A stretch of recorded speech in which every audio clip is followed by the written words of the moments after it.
The Unsolved Riddle of Social Justice. By Stephen Leacock. The troubled outlook of the present hour.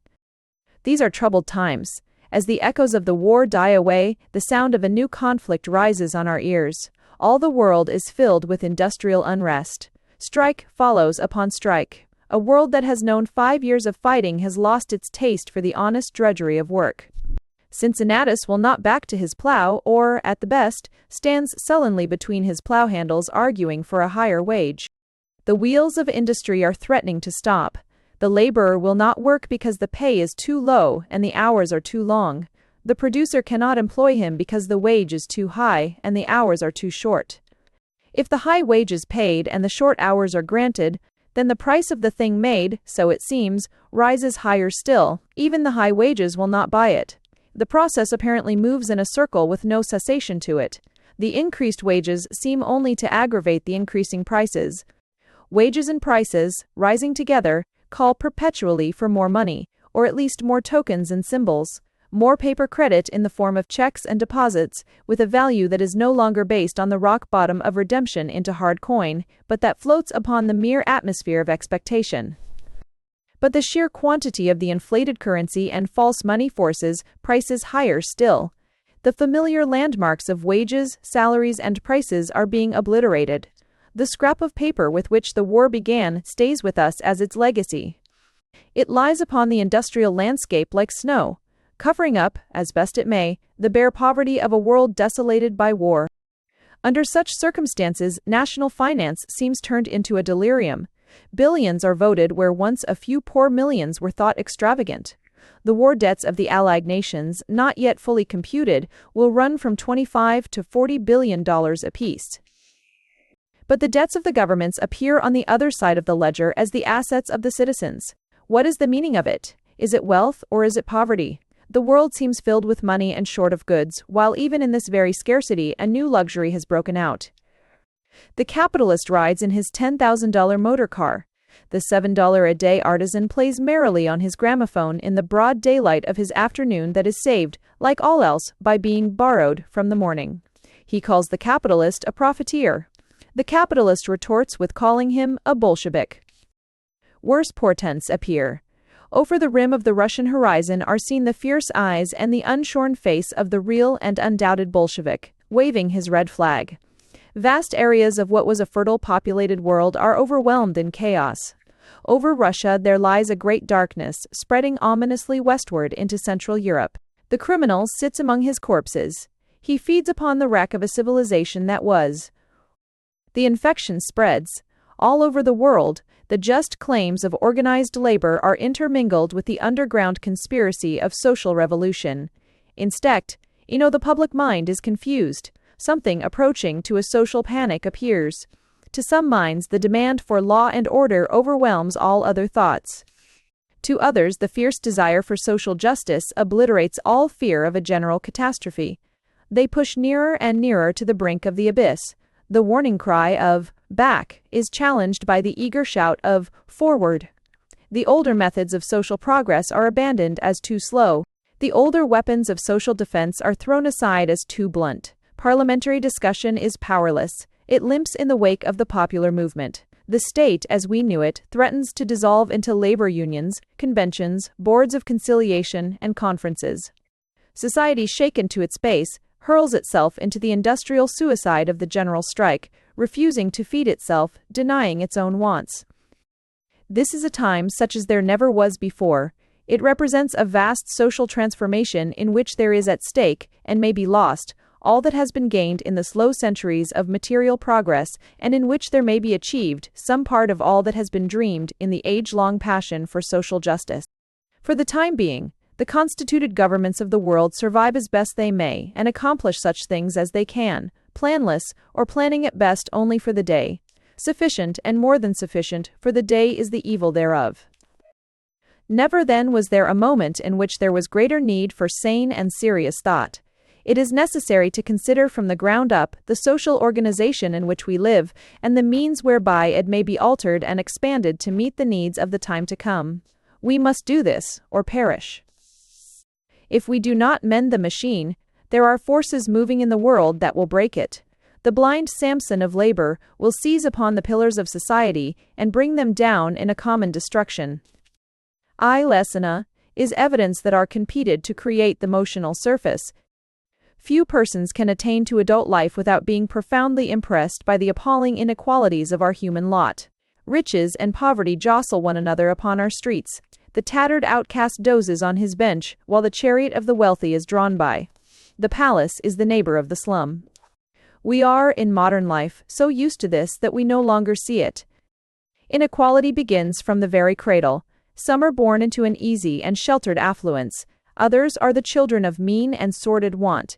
For some, the long toil of life begins in the very bloom time of childhood, and ends only when the broken and exhausted body sinks into a penurious old age. For others, life is but a foolish leisure with mock activities and mimic avocations to mask its uselessness, and as the circumstances vary, so too does the native endowment of the body and the mind. Some born in poverty rise to wealth, and inborn energy and capacity bid defiance to the ill will of fate. Others sink. The careless hand lets fall the cradle gift of wealth. Thus, all about us is the moving and shifting spectacle of riches and poverty, side by side, inextricable. The human mind, lost in a maze of inequalities that it cannot explain, and evils that it cannot singly remedy, must adapt itself as best it can. An acquired indifference to the ills of others is the price at which we live. A certain dole of sympathy, a casual mite of personal relief is the mere drop that any one of us alone can cast into the vast ocean of human misery. Beyond that we must harden ourselves lest we too perish. We feed well while others starve, we make fast the doors of our lighted houses against the indigent and the hungry. What else can we do? If we shelter one, what is that? And if we try to shelter all, we are ourselves shelterless. But the contrast thus presented is one that has acquired a new meaning in the age in which we live.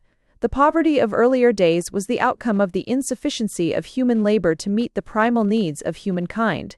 It is not so now. We live in an age that is at best about a century and a half old, the age of machinery and power.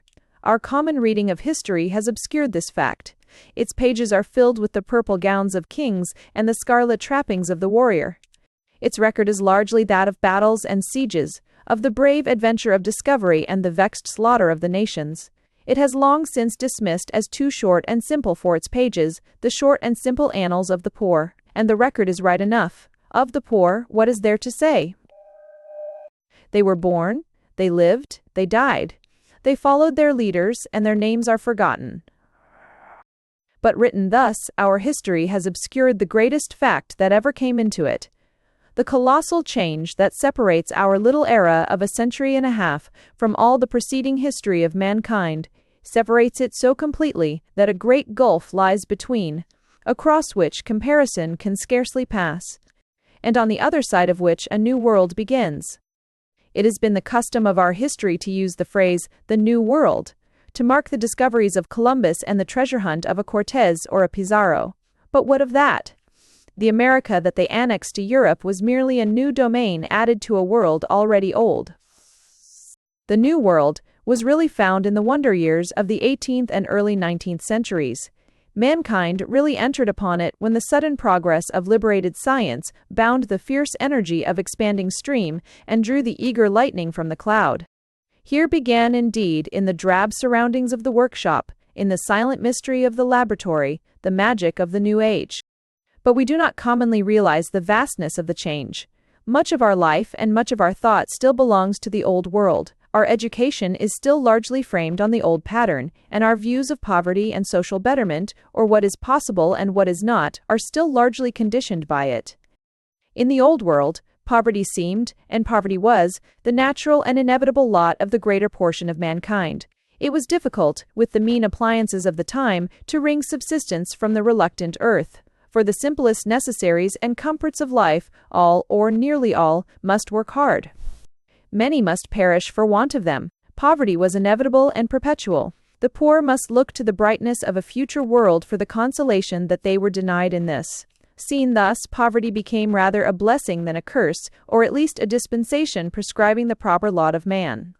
Life itself was but a preparation and a trial, a threshing floor where, under the tribulation of want, the wheat was beaten from the straw. Of this older view much still survives and much that is ennobling, nor is there any need to say goodbye to it. Even if poverty were gone, the flail could still beat hard enough upon the grain and chaff of humanity. But turn to consider the magnitude of the change that has come about with the era of machinery and the indescribable increase which it has brought to man's power over his environment. There is no need to recite here in detail the marvelous record of mechanical progress that constituted the Industrial Revolution of the 18th century. The utilization of coal for the smelting of iron ore, the invention of machinery that could spin and weave, the application of the undreamed energy of steam as a motive force, the building of canals and the making of stone roads. These proved but the beginnings. The quickening of one part of the process necessitated the speeding up of all the others. It placed a premium, a reward already in sight, upon the next advance. Mechanical spinning called forth the power loom. The increase in production called for new means of transport. The improvement of transport still further swelled the volume of production. The steamboat of 1809 and the steam locomotive of 1830 were the direct result of what had gone before. Most important of all, the movement had become a conscious one. Invention was no longer the fortuitous result of a happy chance. Mechanical progress, the continual increase of power, and the continual surplus of product became an essential part of the environment and an unconscious element in the thought and outlook of the civilized world. No wonder that the first aspect of the age of machinery was one of triumph. Man had vanquished nature. The elemental forces of wind and fire, of rushing water and driving storm before which the savage had cowered low for shelter, these had become his servants. The forest that had blocked his path became his field. The desert blossomed as his garden. The aspect of industrial life altered. The domestic industry of the cottage and the individual labor of the artisan gave place to the factory with its regiment of workers and its steam-driven machinery. The economic isolation of the single worker, of the village, even of the district in the nation, was lost in the general cohesion in which the whole industrial world merged into one. The life of the individual changed accordingly. In the old world his little sphere was allotted to him, and there he stayed. His village was his horizon. The son of the weaver wove, and the smith reared his children to his trade. Each did his duty, or was adjured to do it, in the state of life to which it had pleased God to call him. Migration to distant occupations or to foreign lands was but for the adventurous few. The ne'er-do-well blew, like seed before the wind, to distant places, but mankind at large stayed at home. Here and there exceptional industry or extraordinary capacity raised the artisan to wealth and turned the man into the master. But for the most part, even industry and endowment were powerless against the inertia of custom and the dead weight of environment. The universal ignorance of the working class broke down the aspiring force of genius. Mute, inglorious Miltons were buried in country churchyards. In the New World, all this changed. The individual became but a shifting atom in the vast complex, moving from place to place, from occupation to occupation, and from gradation to gradation of material fortune. The process went further and further.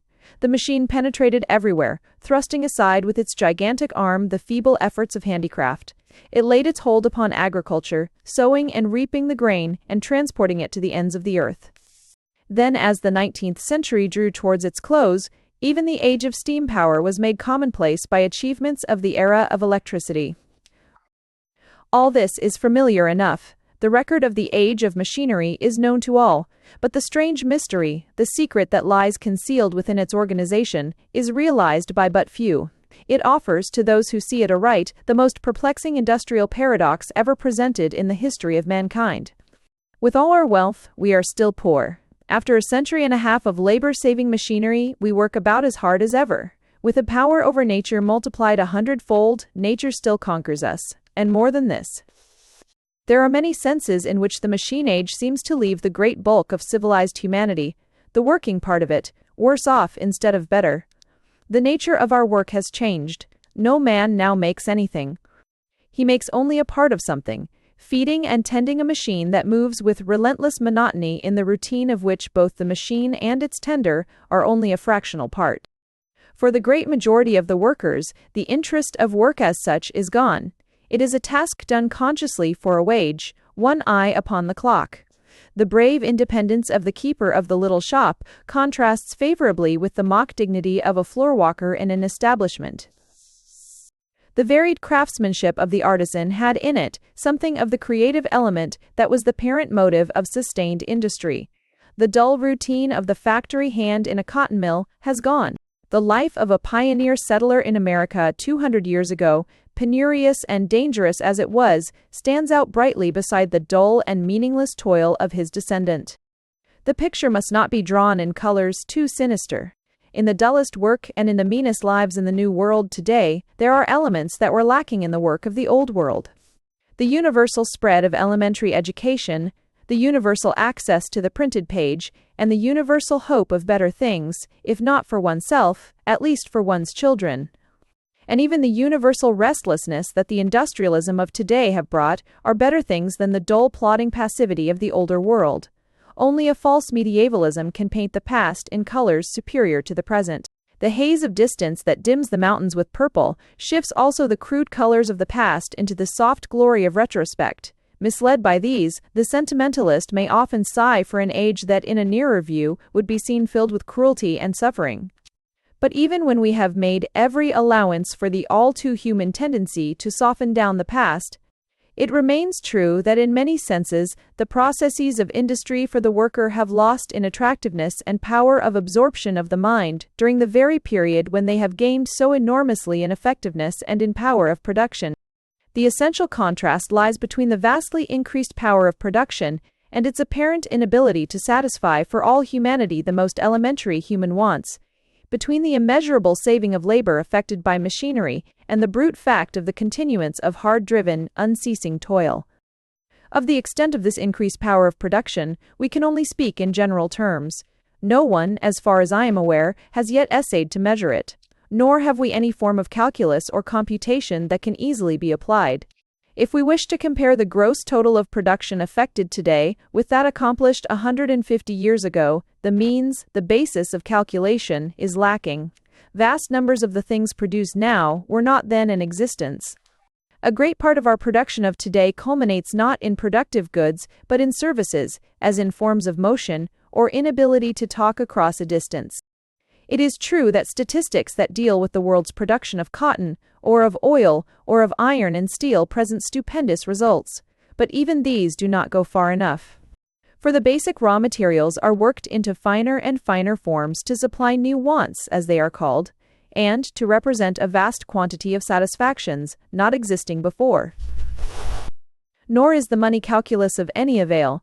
Comparison by prices breaks down entirely. A bushel of wheat stands about where it stood before and could be calculated. But the computation, let us say, in price values of the Sunday newspapers, produced in 1 week in New York, or the annual output of photographic apparatus, would defy comparison. Of the enormous increase in the gross total of human goods there is no doubt. We have only to look about us to see it. The endless miles of railways, the vast apparatus of the factories, the soaring structures of the cities bear easy witness to it. Yet it would be difficult indeed to compute by what factor the effectiveness of human labor working with machinery has been increased. But suppose we say, since one figure is as good as another, that it has been increased 100 times. This calculation must be well within the facts, and can be used as merely a more concrete way of saying that the power of production has been vastly increased.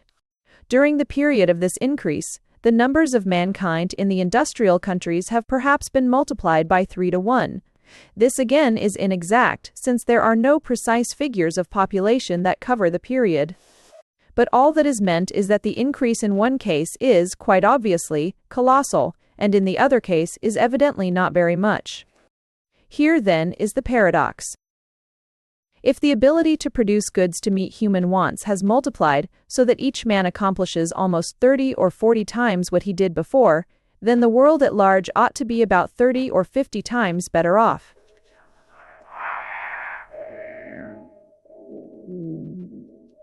Or else, as the other possible alternative, the working hours of the world should have been cut down to about 1 in 30 of what they were before. But they are not. How, then, are we to explain this extraordinary discrepancy between human power and resulting human happiness. The more we look at our mechanism of production, the more perplexing it seems. Suppose an observer were to look down from the cold distance of the moon upon the seething anthill of human labor presented on the surface of our globe, and suppose that such an observer knew nothing of our system of individual property, of money payments and wages and contracts, but viewed our labor as merely that of a mass of animated beings trying to supply their wants. The spectacle to his eyes would be strange indeed. Mankind viewed in the mass would be seen to produce a certain amount of absolutely necessary things, such as food, and then to stop. In spite of the fact that there was not food enough to go round, and that large numbers must die of starvation or perish slowly from undernutrition, the production of food would stop at some point, a good deal short of universal satisfaction. So, too, with the production of clothing, shelter, and other necessary things, never enough would seem to be produced, and this apparently not by accident or miscalculation, but as if some peculiar social law were at work adjusting production to the point where there is just not enough, and leaving it there. The countless millions of workers would be seen to turn their untired energies and their all-powerful machinery away from the production of necessary things, to the making of mere comforts, and from these, again, while still stopping short of a general satisfaction, to the making of luxuries and superfluities. The wheels would never stop, the activity would never tire. Mankind, mad with the energy of activity, would be seen to pursue the fleeing phantom of insatiable desire. Thus, among the huge mass of accumulated commodities, the simplest wants would go unsatisfied. Half-fed men would dig for diamonds, and men sheltered by a crazy roof erect the marble walls of palaces. The observer might well remain perplexed at the pathetic discord between human work and human wants. Something, he would feel assured, must be at fault either with the social instincts of man or with the social order under which he lives. And herein lies the supreme problem that faces us in this opening century. The period of 5 years of war has shown it to us in a clearer light than 50 years of peace. War is destruction, the annihilation of human life, the destruction of things made with generations of labor, the misdirection of productive power from making what is useful to making what is useless. In the Great War just over, some 7 million lives were sacrificed. 8 million tons of shipping were sunk beneath the sea. Some 50 million adult males were drawn from productive labor to the lines of battle. Behind them, uncounted millions labored day and night at making the weapons of destruction. One might well have thought that such a gigantic misdirection of human energy would have brought the industrial world to a standstill within a year. So people did think. So thought a great number, perhaps the greater number, of the financiers and economists and industrial leaders trained in the world in which we used to live. The expectation was unfounded. Great as is the destruction of war, not even 5 years of it have broken the productive machine. And the reason is now plain enough. Peace also, or peace under the old conditions of industry, is infinitely wasteful of human energy. Not more than 1 adult worker in 10, so at least it might with confidence be estimated, is employed on necessary things. The other 9 perform superfluous services. War turns them from making the glittering superfluities of peace to making its grim engines of destruction. But while the 10th man still labors, the machine, though creaking with its dislocation, can still go on. The economics of war, therefore, has thrown its lurid light upon the economics of peace. These I propose in the succeeding chapters to examine, but it might be well before doing so to lay stress upon the fact that while admitting all the shortcomings and the injustices of the regime under which we have lived, I am not one of those who are able to see a short and single remedy. Many people, when presented with the argument above, would settle it at once with the word socialism. Here, they say, is the immediate and natural remedy. I confess at the outset, and shall develop later, that I cannot view it so. Socialism is a mere beautiful dream, possible only for the angels. The attempt to establish it would hurl us over the abyss. Our present lot is sad, but the frying pan is at least better than the fire. Aye, life, liberty, and the pursuit of happiness.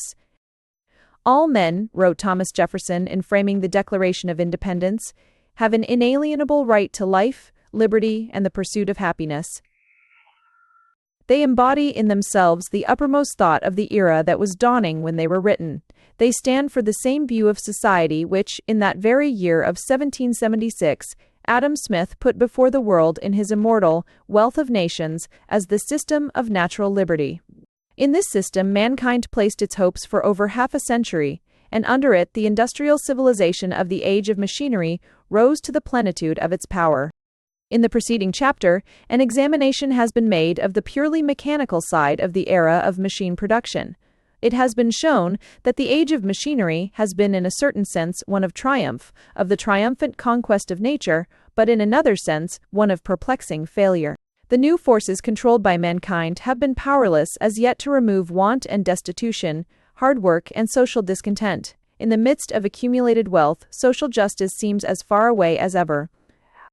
It remains now to discuss the intellectual development of the modern age of machinery, and the way in which it has molded the thoughts and the outlook of mankind. Few men think for themselves. The thoughts of most of us are little more than imitations and adaptations of the ideas of stronger minds. The influence of environment conditions, if it does not control, the mind of man.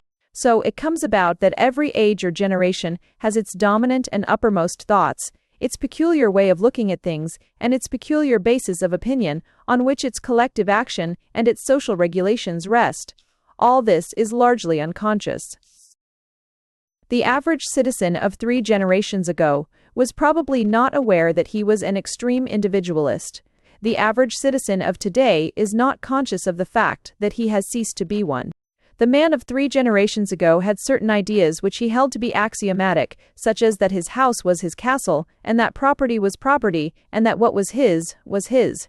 But these were to him things so obvious that he could not conceive any reasonable person doubting them. So too, with the man of today. He has come to believe in such things as old age pensions and national insurance.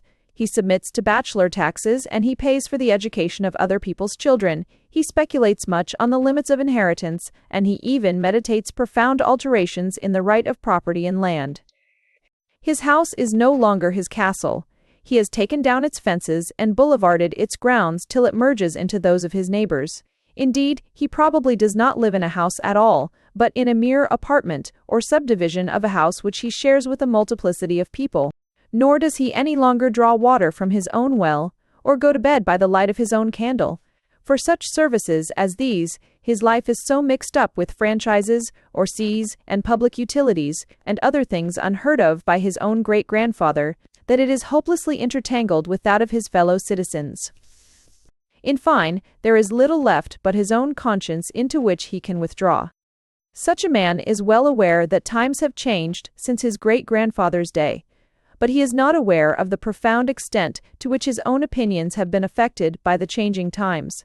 He is no longer an individualist. He has become, by brute force of circumstances, a sort of collectivist, puzzled only as to how much of a collectivist to be. Individualism of the extreme type is, therefore, long since out of date. To attack it is merely to kick a dead dog.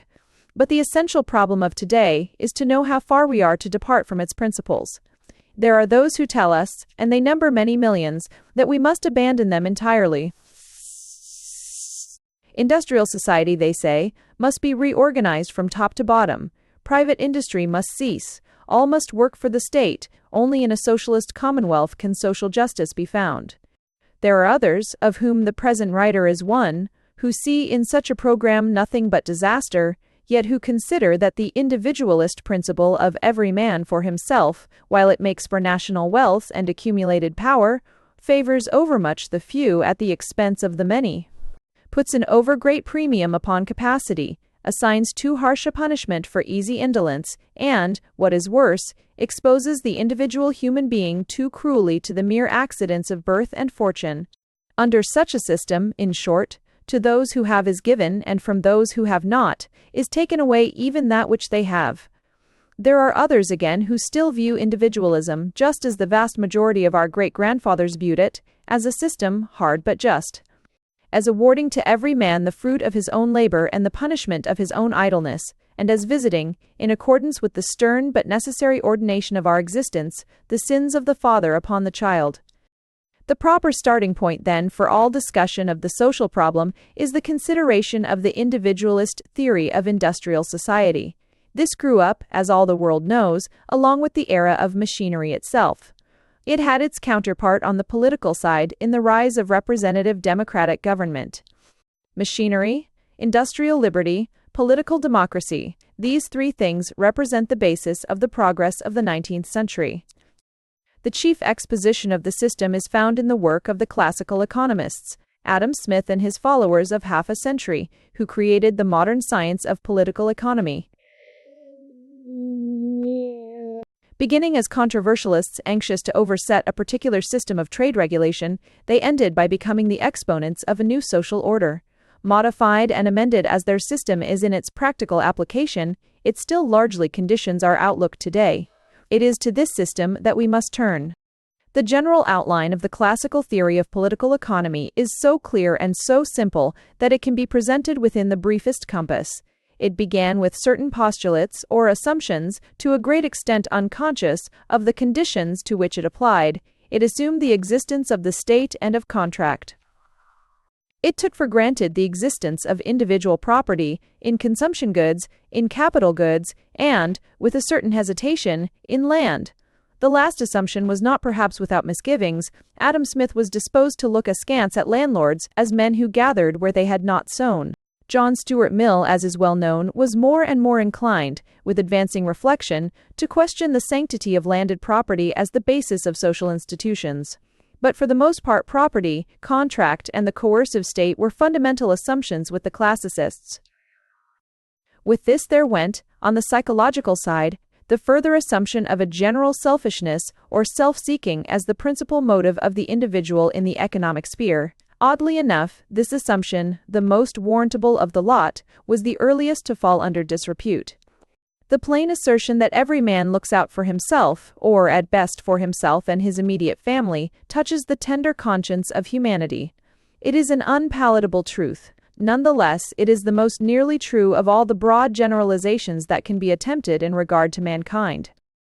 The essential problem, then, of the classicists was to ask what would happen if an industrial community, possessed of the modern control over machinery and power, were allowed to follow the promptings of enlightened selfishness in an environment based upon free contract and the right of property in land and goods. The answer was of the most cheering description. The result would be a progressive amelioration of society, increasing in proportion to the completeness with which the fundamental principles involved were allowed to act, and tending ultimately towards something like a social millennium or perfection of human society. One easily recalls the almost reverent attitude of Adam Smith towards this system of industrial liberty, which he exalted into a kind of natural theology, and the way in which Mill, a deist but not a Christian, was able to fit the whole apparatus of individual liberty into its place in an ordered universe. "The world runs of itself," said the economist. "We have only to leave it alone." And the maxim of laissez-faire became the last word of social wisdom. The argument of the classicists ran thus: if there is everywhere complete economic freedom, then there will ensue in consequence a regime of social justice. If every man is allowed to buy and sell goods, labor and property, just as suits his own interest, then the prices and wages that result are either in the exact measure of social justice, or, at least, are perpetually moving towards it. The price of any commodity at any moment is, it is true, a market price, the resultant of the demand and the supply, but behind this operates continually the inexorable law of the cost of production. Sooner or later, every price must represent the actual cost of producing the commodity concerned, or, at least, must oscillate now above and now below that point, which it is always endeavoring to meet. For if temporary circumstances force the price well above the cost of producing the article in question, then the large profits to be made induce a greater and greater production. The increased volume of the supply thus produced inevitably forces down the price till it sinks to the point of cost. If circumstances, such for example, as miscalculation and an over-great supply, depress the price below the point of cost, then the discouragement of further production presently shortens the supply and brings the price up again. Price is thus like an oscillating pendulum seeking its point of rest, or like the waves of the sea rising and falling about its level. By this same mechanism, the quantity and direction of production, argued the economists, respond automatically to the needs of humanity, or, at least, to the effective demand, which the classicist mistook for the same thing. Just as much wheat or bricks or diamonds would be produced as the world called for. To produce too much of any one thing was to violate a natural law. The falling price and the resulting temporary loss sternly rebuked the producer. In the same way, the technical form and mechanism of production were presumed to respond to an automatic stimulus. Inventions and improved processes met their own reward. Labor, so it was argued, was perpetually being saved by the constant introduction of new uses of machinery. By a parity of reasoning, the shares received by all the participants and claimants in the general process of production were seen to be regulated in accordance with natural law. Interest on capital was treated merely as a particular case under the general theory of price. It was the purchase price needed to call forth the saving, a form, so to speak, of production, which brought the capital into the market. The profits of the employer represented the necessary price paid by society for his services, just enough and not more than enough to keep him and his fellows in operative activity, and always tending under the happy operation of competition to fall to the minimum consistent with social progress. Rent, the share of the landowner, offered to the classicist a rather peculiar case. There was here a physical basis of surplus over cost. But, granted the operation of the factors and forces concerned, rent emerged as a differential payment to the fortunate owner of the soil. It did not in any way affect prices or wages, which were rendered neither greater nor less thereby. The full implication of the rent doctrine and its relation to social justice remained obscured to the eye of the classical economist. The fixed conviction that what a man owns is his own created a mist through which the light could not pass. Wages, finally, were but a further case of value. There was a demand for labor, represented by the capital waiting to remunerate it, and a supply of labor represented by the existing and increasing working class. Hence wages, like all other shares and factors, corresponded, so it was argued, to social justice. Whether wages were high or low, whether hours were long or short, at least the laborer, like everybody else, got what was coming to him. All possibility of a general increase of wages depended on the relation of available capital to the numbers of the working men. Thus the system as applied to society at large could be summed up in the consoling doctrine that every man got what he was worth, and was worth what he got. That industry and energy brought their own reward, imparting energy brought their own reward, that national wealth and individual welfare were one and the same. That all that was needed for social progress was hard work, more machinery, more saving of labor, and a prudent limitation of the numbers of the population. The application of such a system to legislation and public policy was obvious. It carried with it the principle of laissez-faire. The doctrine of international free trade, albeit the most conspicuous of its applications, was but one case under the general law. It taught that the mere organization of labor was powerless to raise wages, that strikes were of no avail, or could at best put a shilling into the pocket of one artisan by taking it out of that of another, that wages and prices could not be regulated by law, that poverty was to a large extent a biological phenomenon representing the fierce struggle of germinating life against the environment that throttles part of it. The poor were like the fringe of grass that fades or dies where it meets the sand of the desert. There could be no social remedy for poverty except the almost impossible remedy of the limitation of life itself. Failing this, the economist could wash his hands of the poor. These are the days of relative judgments, and the classical economy, like all else, must be viewed in the light of time and circumstance. With all its fallacies, or rather its shortcomings, it served a magnificent purpose.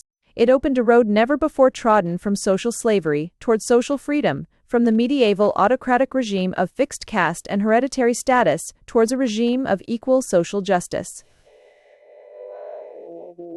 In this sense, the classical economy was but the fruition, or rather represented the final consciousness of a process that had been going on for centuries, since the breakdown of feudalism and the emancipation of the serf. True, the goal has not been reached. The vision of the universal happiness seen by the economists has proved a mirage. The end of the road is not in sight, but it cannot be doubted that in the long pilgrimage of mankind towards social betterment, the economists guided us in the right turning. If we turn again in a new direction, it will at any rate not be in the direction of a return to autocratic medievalism. But when all is said in favor of its historic usefulness, The failures and the fallacies of natural liberty have now become so manifest that the system is destined in the coming era to be revised from top to bottom. It is to these failures and fallacies that attention will be drawn in the next chapter. The failures and fallacies of natural liberty. The rewards and punishments of the economic world are singularly unequal. One man earns as much in a week or even in a day as another does in a year. This man, by hard manual labor, makes only enough to pay for humble shelter and plain food. This other, by what seems a congenial activity, fascinating as a game of chess, acquires uncounted millions. A third stands idle in the marketplace asking in vain for work. A fourth lives upon rent, dozing in his chair, and neither toils nor spins. A fifth, by the sheer hazard of a lucky deal, acquires a fortune without work at all.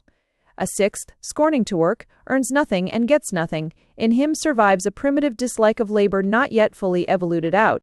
He slips through the meshes of civilization to become a tramp, cadges his food where he can, suns his tattered rags when it is warm, and shivers when it is cold, migrating with the birds and reappearing with the flowers of spring. Yet all are free. This is the distinguishing mark of them as children of our era. They may work or stop. There is no compulsion from without. No man is a slave. Each has his natural liberty, and each in his degree, great or small, receives his allotted reward. But is the allotment correct and the reward proportioned by his efforts? Is it fair or unfair, and does it stand for the true measure of social justice? This is the profound problem of the 20th century. The economists and the leading thinkers of the 19th century were in no doubt about this question. It was their firm conviction that the system under which we live was, in its broad outline, a system of even justice. They held it true that every man under free competition and individual liberty is awarded just what he is worth and is worth exactly what he gets. That the reason why a plain laborer is paid only $2 or $3 a day is because he only produces $2 or $3 a day, and that why a skilled engineer is paid 10 times as much is because he produces 10 times as much. His work is worth 10 times that of the plain laborer.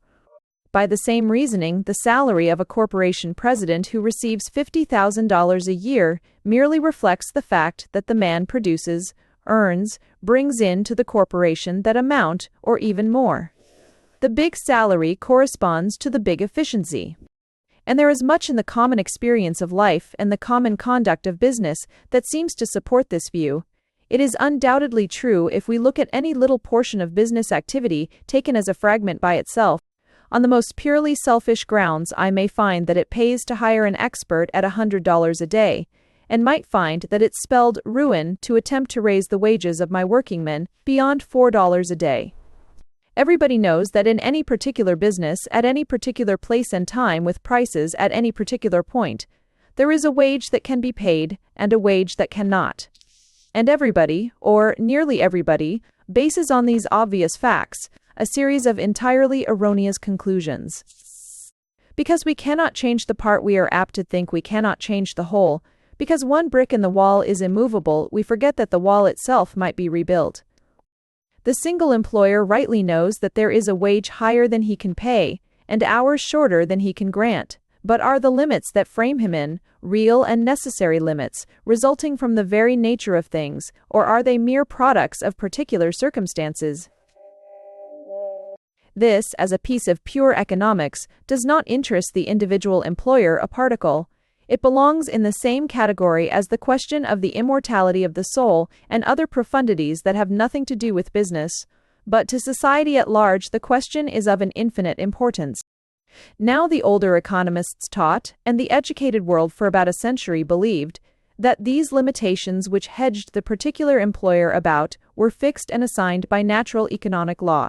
They represented, as has been explained, the operation of the system of natural liberty by which every man got what he is worth. And it is quite true that the particular employer can no more break away from these limits than he can jump out of his own skin.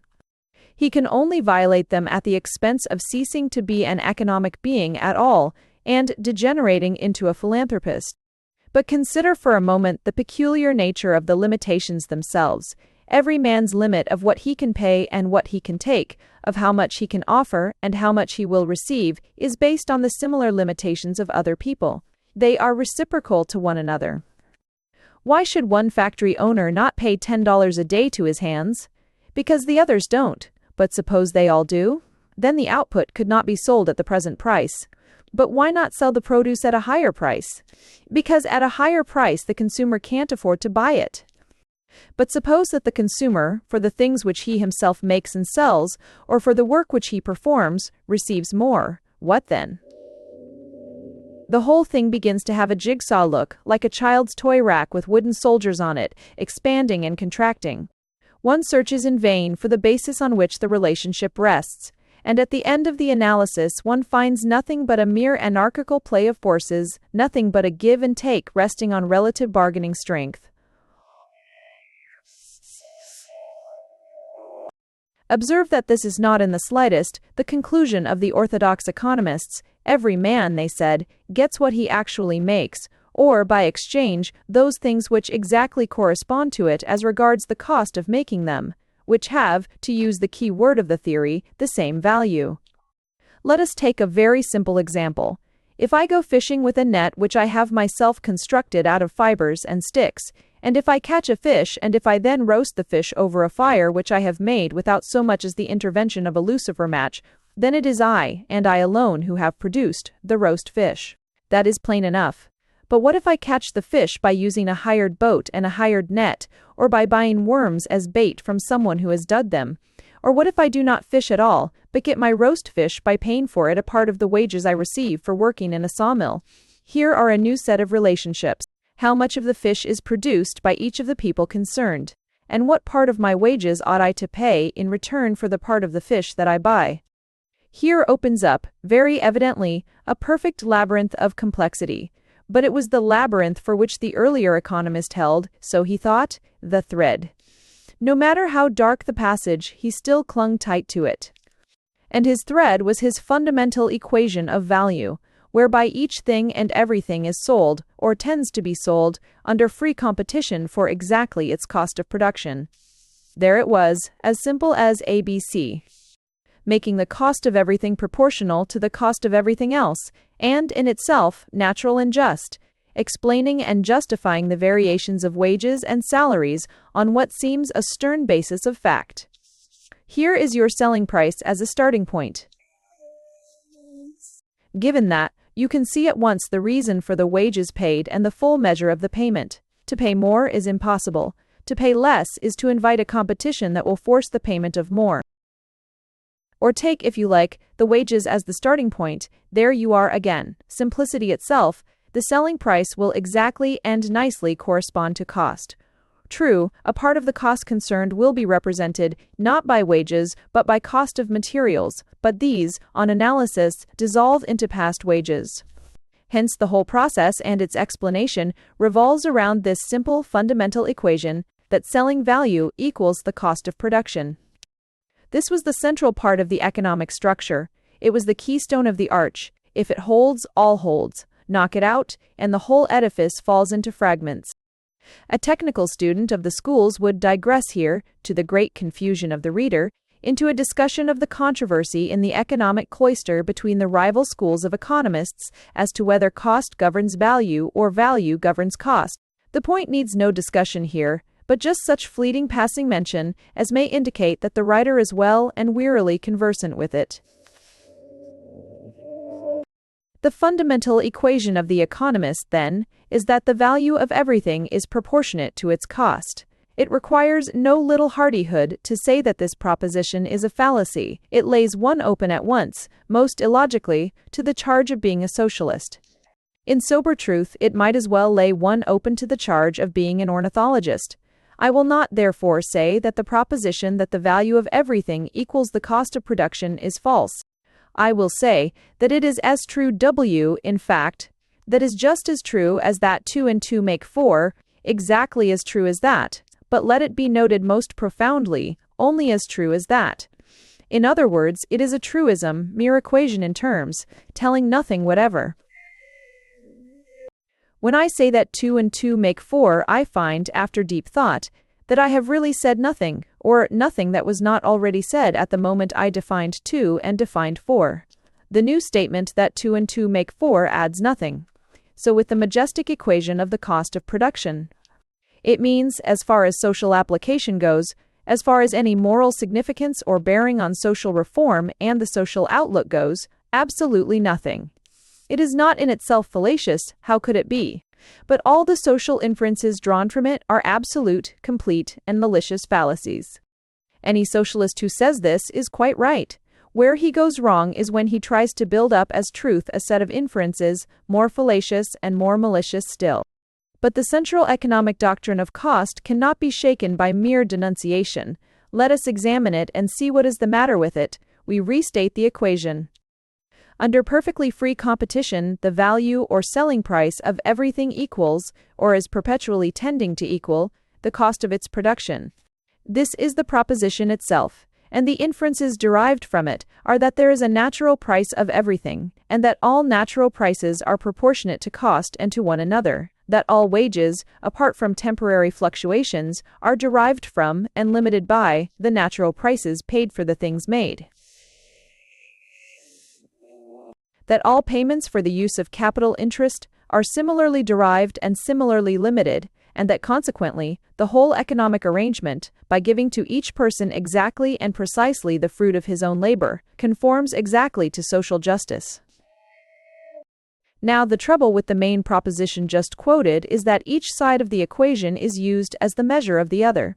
In order to show what natural price is, we add up all the wages that have been paid and declare that to be the cost, and then say that the cost governs the price.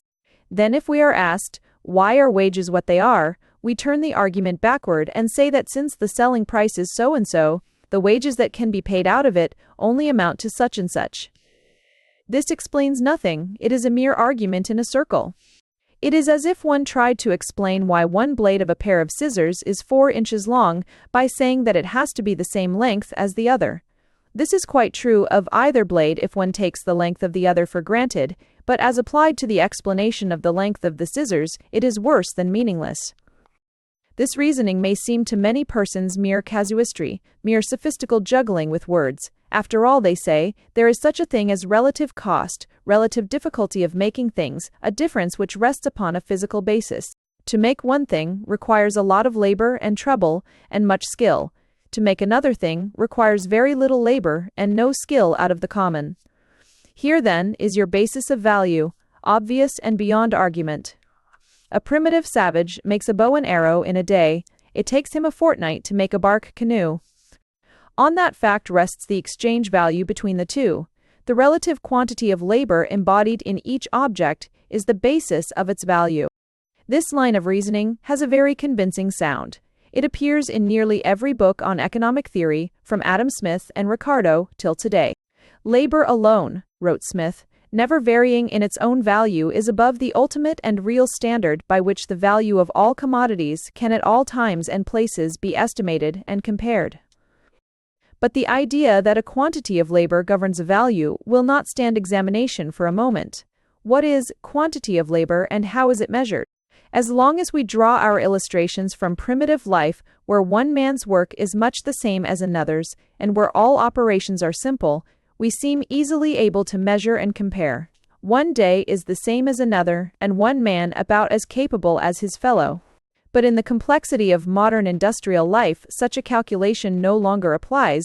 The differences of skill, of native ingenuity, and technical preparation become enormous. The hour's work of a common laborer is not the same thing as the hour's work of a watchmaker, mending a watch, or of an engineer directing the building of a bridge, or of an architect drawing a plan. There is no way of reducing these hours to a common basis. We may think, if we like, that the quantity of labor ought to be the basis of value and exchange. Such is always the dream of the socialist. But, on a closer view, it is shattered like any other dream, for we have, alas, no means of finding out what the quantity of labor is and how it can be measured. We cannot measure it in terms of time. We have no calculus for comparing relative amounts of skill and energy. We cannot measure it by the amount of its contribution to the product, for that is the very matter that we want to discover. What the economist does is to slip out of the difficulty altogether by begging the whole question. He deliberately measures the quantity of labor by what is paid for it. Skilled labor is worth, let us say, 3 times as much as common labor, and brain work, speaking broadly, is worth several times as much again.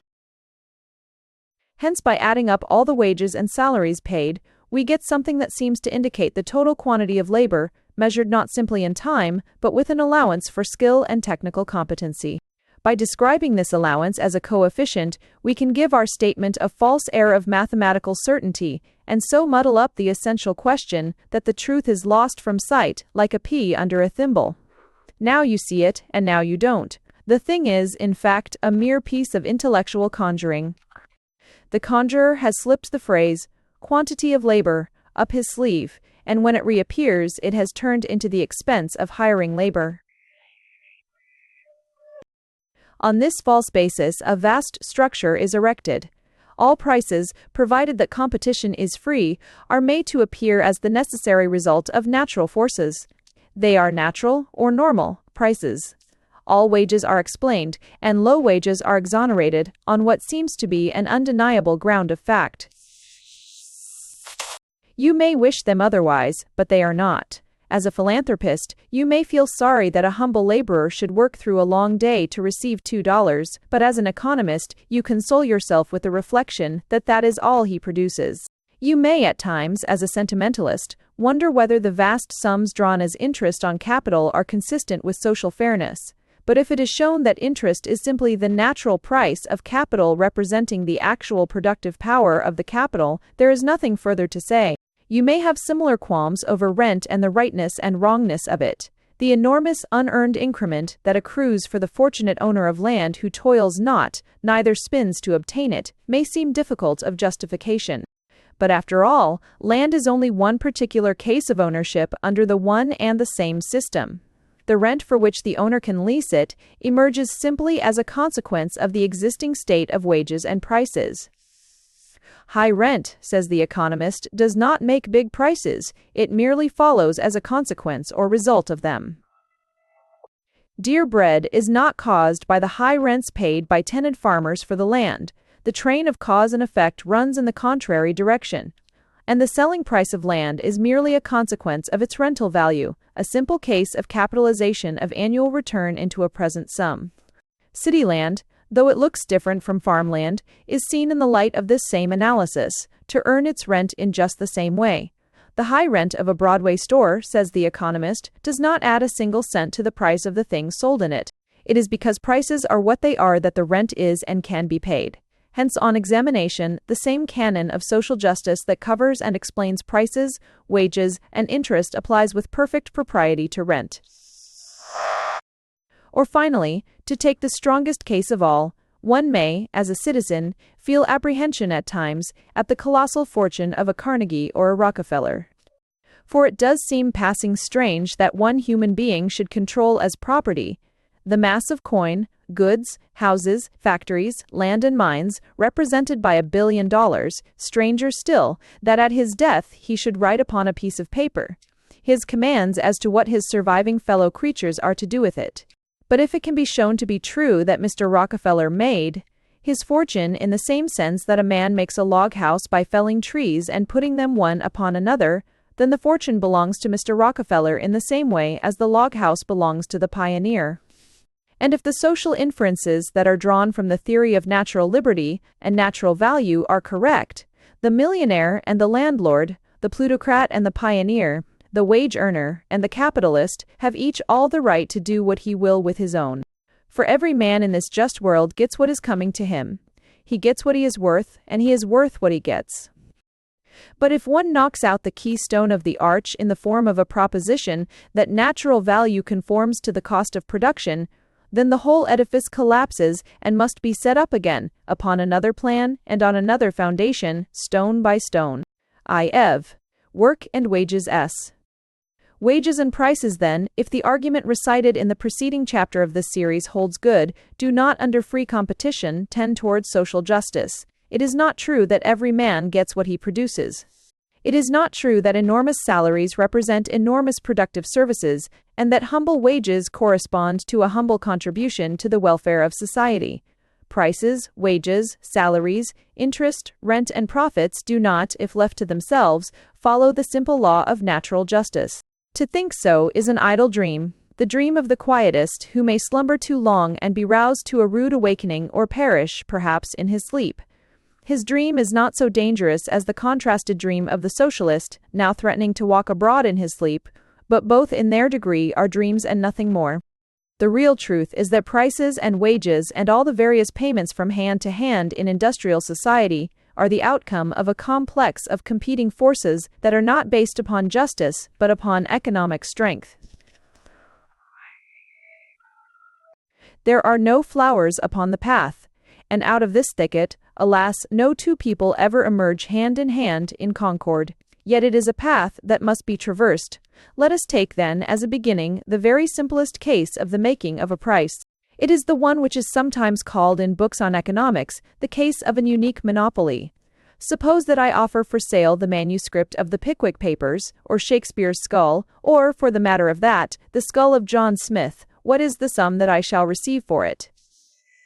It is the utmost that anyone is willing to give for it. That is all one can say about it. There is no question here of cost or what I paid for the article or of anything else except the amount of the willingness to pay on the part of the highest bidder. It would be possible, indeed, for a bidder to take the article from me by force. But this we presume to be prevented by the law, and for this reason we referred above not to the physical strength, but to the economic strength of the parties to a bargain. By this is meant the relation that arises out of the condition of the supply and the demand, the willingness or eagerness, or the sheer necessity of the buyers and the sellers. People may offer much because the thing to be acquired is an absolute necessity, without which they perish. A drowning man would sell all that he had for a lifebelt. Or, they may offer much through the sheer abundance of their other possessions. A millionaire might offer more for a lifebelt as a souvenir than a drowning man could pay for it to save his life. Yet out of any particular conjunction between desires on the one hand and goods or services on the other arises a particular equation of demand and supply, represented by a particular price. All of this, of course, is ABC, and I am not aware that anybody doubts it. Now, let us make the example a little more elaborate. Suppose that one single person owned all the food supply of a community isolated from the outside world. The price which he could exact would be the full measure of all the possessions of his neighbors, up to the point at least where they would commit suicide rather than pay. True, in such a case as this, economic strength would probably be broken down by the intrusion of physical violence. But insofar as it held good, the price of food would be based upon it. Prices such as are indicated here were dismissed by the earlier economist as mere economic curiosities. John Stuart Mill has something to say about the price of a music box in the wilds of Lake Superior, which, as he perceived, would not be connected with the expense of producing it, but might be vastly more or perhaps decidedly less. But Mill might have said the same thing about the price of a music box, provided it was properly patented, anywhere at all. For the music box and Shakespeare's skull and the corner in wheat are all merely different kinds of examples of the things called a monopoly sale. Now let us change the example a little further. Suppose that the monopolist has for sale not simply a fixed and definite quantity of a certain article, but something which he can produce in larger quantities as desired. At what price will he now sell? If he offers the article at a very high price, only a few people will take it. If he lowers the price, there will be more and more purchasers. His interest seems divided. He will want to put the price as high as possible so that the profit on each single article, over what it costs him to produce it, will be as great as possible. But he will also want to make as many sales as he possibly can, which will induce him to set the price low enough to bring in new buyers. But, of course, if he puts the price so low that it only covers the cost of making the goods, his profit is all gone, and the mere multiplicity of sales is no good to him. He must try, therefore, to find a point of maximum profit, where, having in view both the number of sales and the profit over cost on each sale, the net profit is at its greatest. This gives us the fundamental law of monopoly price. It is to be noted that under modern conditions of production, the cost of manufacture per article decreases to a great extent in proportion as a larger and larger number is produced, and thus the widening of the sale lowers the proportionate cost. In any particular case, therefore, it may turn out that the price that suits the monopolist's own interest is quite a low price, one such as to allow for an enormous quantity of sales and a very low cost of manufacture. This, we say, may be the case. In and of itself, the monopoly price corresponds to the monopolist's profit and not to cheapness of sale. The price may be set far above the cost. And now notice the peculiar relation that is set up between the monopolist's production and the satisfaction of human wants. In proportion as the quantity produced is increased, the lower must the price be set in order to sell the whole output. If the monopolist insisted on turning out more and more of his goods, the price that people would give would fall until it barely covered the cost, then till it was less than cost, then to a mere fraction of the cost, and finally to nothing at all.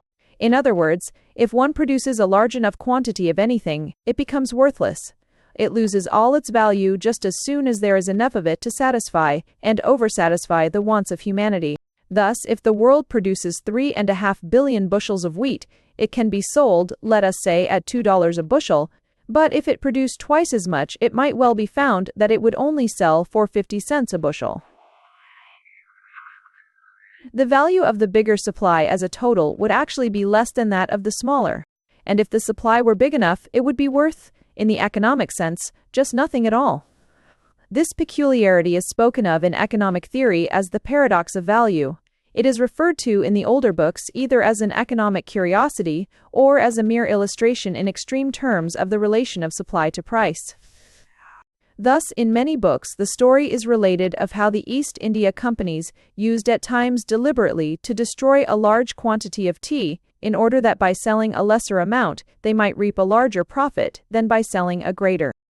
But in reality, this paradox of value is the most fundamental proposition in economic science. Precisely here is found the key to the operation of the economic society in which we live. The world's production is aimed at producing values, not in producing plenty. If by some mad access of misdirected industry we produced enough and too much of everything, our whole machinery of buying and selling would break down. This indeed does happen constantly on a small scale in the familiar phenomenon of overproduction. But in the organization in which we live, overproduction tends to check itself at once. If the world's machinery threatens to produce a too great plenty of any particular thing, then it turns itself towards producing something else of which there is not yet enough. This is done quite unconsciously, without any philanthropic intent on the part of the individual producer, and without any general direction in the way of a social command. The machine does it of itself. When there is enough, the wheels slacken and stop.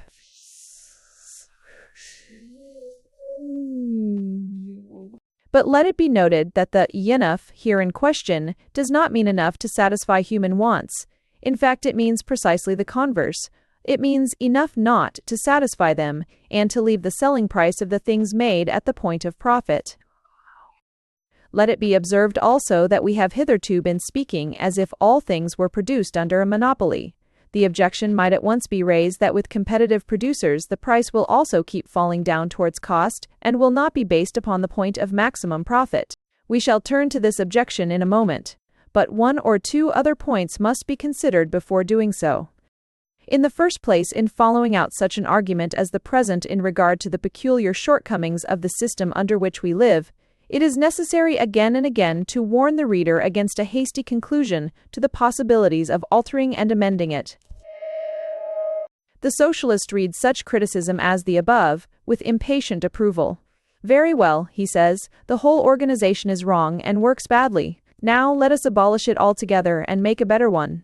But in doing so he begs the whole question at issue. The point is, can we make a better one, or must we be content with patching up the old one? Take an illustration. Scientists tell us that from the point of view of optics, the human eye is a clumsy instrument, poorly contrived for its work. A certain great authority once said that if he had made it, he would have been ashamed of it. This may be true. But the eye, unfortunately, is all we have to see by. So it is with the organization of society. Faulty though it is, it does the work after a certain fashion. We may apply to it with advantage the spectacles of social reform, but what the socialist offers us is total blindness. But of this presently. To return to the argument, let us consider next what wages the monopolist in the cases described above will have to pay. We take for granted that he will only pay as much as he has to. How much will this be? Clearly enough, it will depend altogether on the number of available working men capable of doing the work in question and the situation in which they find themselves. It is again a case of relative economic strength. The situation may be altogether in favor of the employer, or altogether in favor of the men, or may occupy a middle ground. If the men are so numerous that there are more of them than are needed for the work, and if there is no other occupation for them, they must accept a starvation wage. If they are so few in number that they can all be employed, and if they are so well organized as to act together, they can in their turn exact any wage up to the point that leaves no profit for the employer himself at all. Indeed, for a short time wages might even pass this point, the monopolist employer being willing, for various reasons, all quite obvious, actually to pay more as wages than he gets as return, and to carry on business at a loss for the sake of carrying it on at all. Clearly then, wages, as Adam Smith said, are the result of a dispute, in which either party must be pushed to the wall. The employer may have to pay so much that there is nothing, or practically nothing, left for himself, or so little that his workmen can just exist and no more. These are the upward and downward limits of the wages in the cases described. It is therefore obvious that if all the industries in the world were carried on as a series of separate monopolies, there would be exactly the kind of rivalry or competition of forces represented by the consumer insisting on paying as little as possible, the producer charging the most profitable price and paying the lowest wage that he could, and the wage earner demanding the highest wage that he could get. The equilibrium would be an unstable one. It would be constantly displaced and shifted by the movement of all sorts of social forces, by changes of fashion, by abundance or scarcity of crops, by alterations in the technique of industry, and by the cohesion or the slackening of the organization of any group of workers. But the balanced forces, once displaced, would be seen constantly to come to an equilibrium at a new point. All this has been said of industry under monopoly, but it will be seen to apply in its essentials to what we call competitive industry. Here indeed certain new features come in. Not one employer but many produce each kind of article. And, as far as each employer can see by looking at his own horizon, what he does is merely to produce as much as he can sell at a price that pays him. Since all the other employers are doing this, there will be, under competition, a constant tendency to cut the prices down to the lowest that is consistent with what the employer has to pay as wages and interest. And section.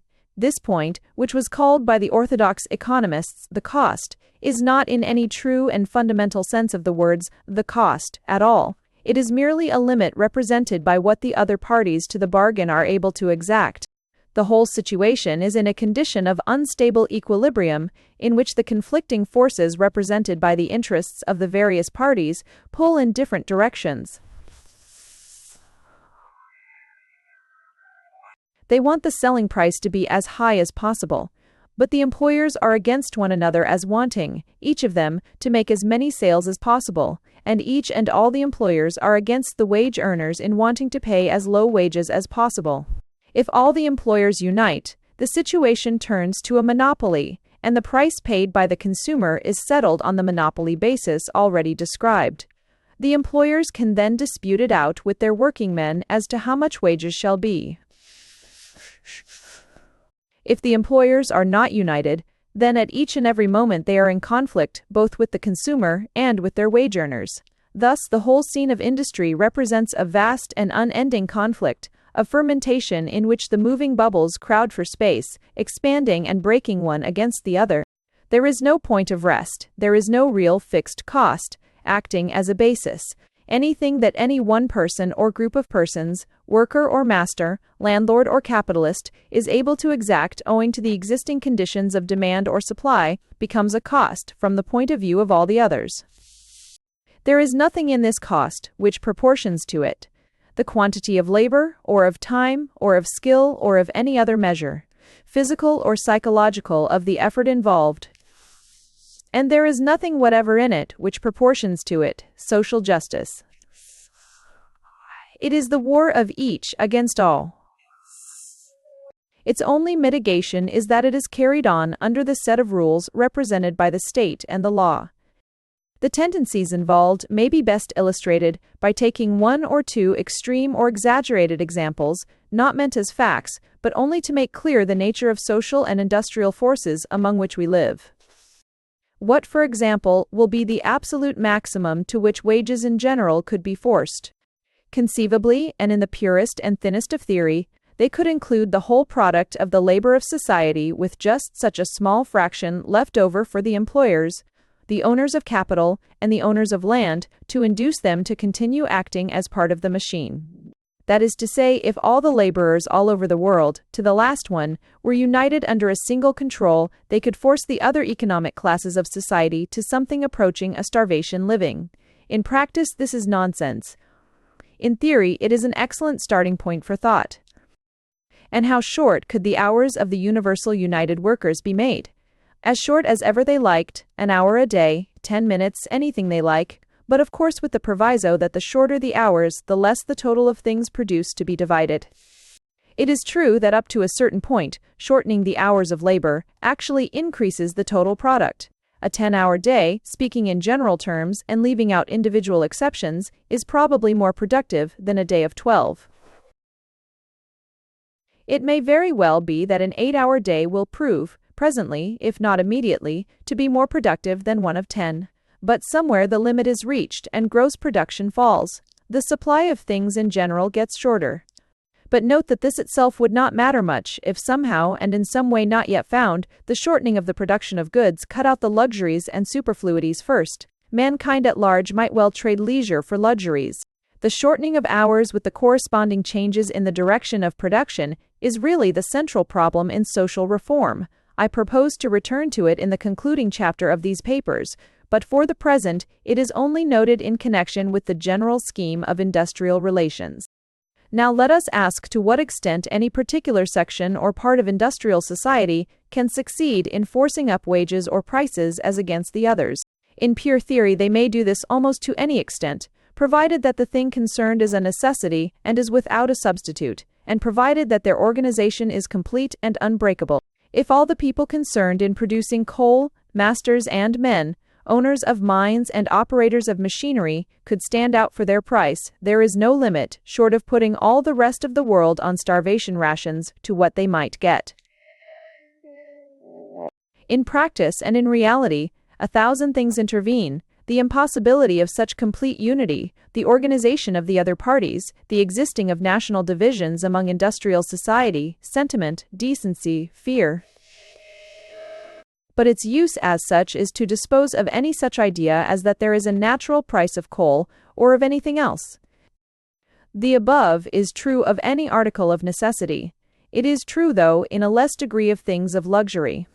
If all the makers of instruments of music, masters and men, capitalists and workers, were banded together in a tight and unbreakable union, then the other economic classes must either face the horrors of a world without pianolas and trombones, or hand over the price demanded. And what is true of coal and music is true all through the whole mechanism of industry. Or take the supreme case of the owners of land. If all of them acted together, with their legal rights added into one, they could order the rest of the world either to get off it or to work at starvation wages. Industrial society is therefore mobile, elastic, standing at any moment in a temporary and unstable equilibrium. But at any particular moment, the possibility of a huge and catastrophic shift, such as those described, is out of the question, except at the price of a general collapse. Even a minor dislocation breaks down a certain part of the machinery of society. Particular groups of workers are thrown out of place. There is no other place where they can fit in, or at any rate, not immediately. The machine labors heavily. Ominous mutterings are heard. The legal framework of the state and of obedience to the law in which industrial society is set threatens to break asunder. The attempt at social change threatens a social revolution in which the whole elaborate mechanism would burst into fragments.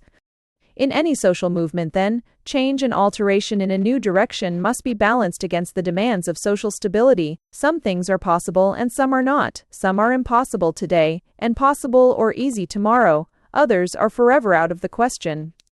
But this much at least ought to appear clear if the line of argument indicated above is accepted, namely, that there is no great hope for universal betterment of society, by the mere advance of technical industrial progress, and by the unaided play of the motive of every man for himself.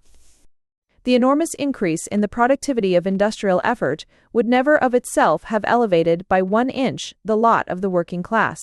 The rise of wages in the 19th century and the shortening of hours that went with it was due neither to the advance in mechanical power, nor to the advance in diligence and industriousness, nor to the advance, if there was any, in general kindliness. It was due to the organization of labor. Mechanical progress makes higher wages possible. It does not, of itself, advance them by a single farthing. Labor-saving machinery does not of itself save the working world, a single hour of toil. It only shifts it from one task to another.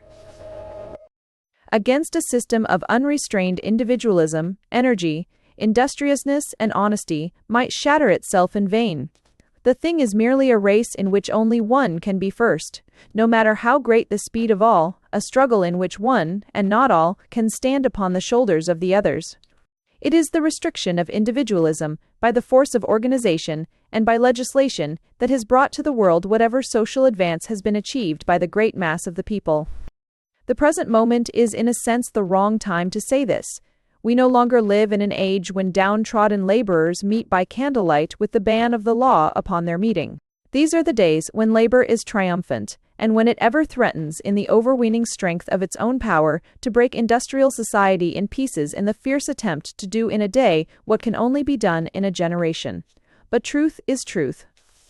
And anyone who writes of the history of the progress of industrial society owes it to the truth to acknowledge the vast social achievement of organized labor in the past. And what of the future? By what means and in what stages can social progress be further accelerated? This I propose to treat in the succeeding chapters, dealing first with the proposals of the socialists and the revolutionaries, and finally with the prospect for a sane, orderly, and continuous social reform. D.V. The Land of Dreams, the Utopia of the Socialist. Who is there that has not turned at times from the fever and fret of the world we live in, from the spectacle of its wasted energy, its wild frenzy of work and its bitter inequality, to the land of dreams, to the pictured vision of the world as it might be? Such a vision has haunted in all ages the brooding mind of mankind, and every age has fashioned for itself the image of a somewhere or nowhere, a utopia, in which there should be equality and justice for all.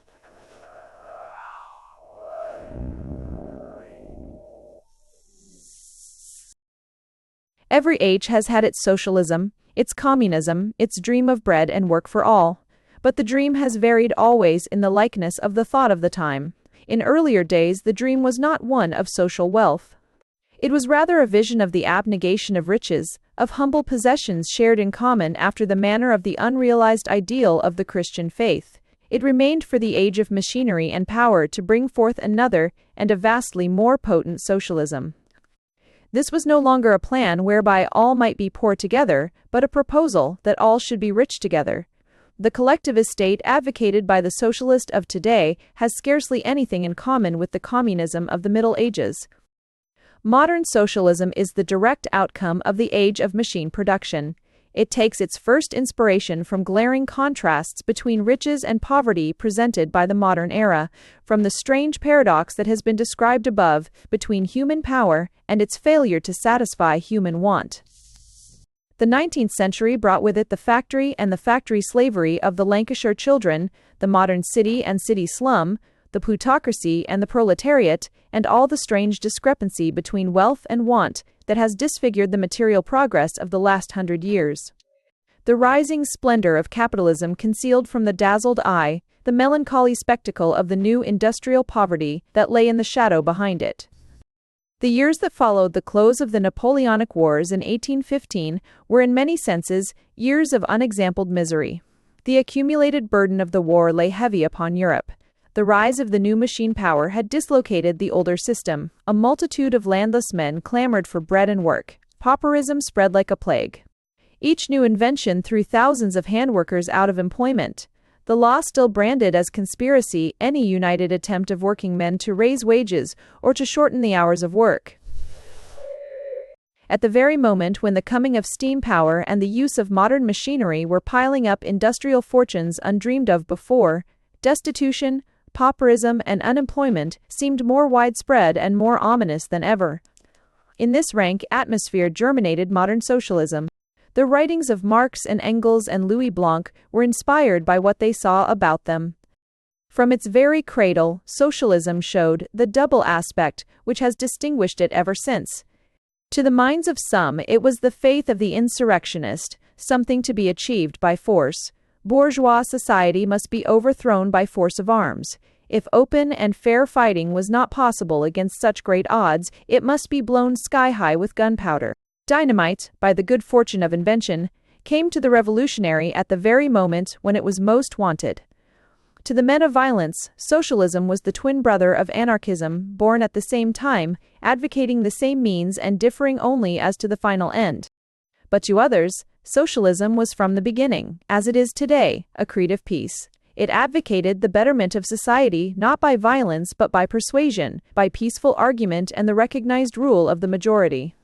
It is true that the earlier socialists, almost to a man included, in the first passion of their denunciation, things not necessarily within the compass of purely economic reform. As children of misery, they cried out against all human institutions. The bond of marriage seemed an accursed thing, the mere slavery of women. The family, the one institution in which the better side of human nature shines with an undimmed light, was to them but an engine of class oppression. The Christian churches, merely the parasitic servants of the tyrannous power of a plutocratic state. The whole history of human civilization was denounced as an unredeemed record of the spoliation of the weak by the strong.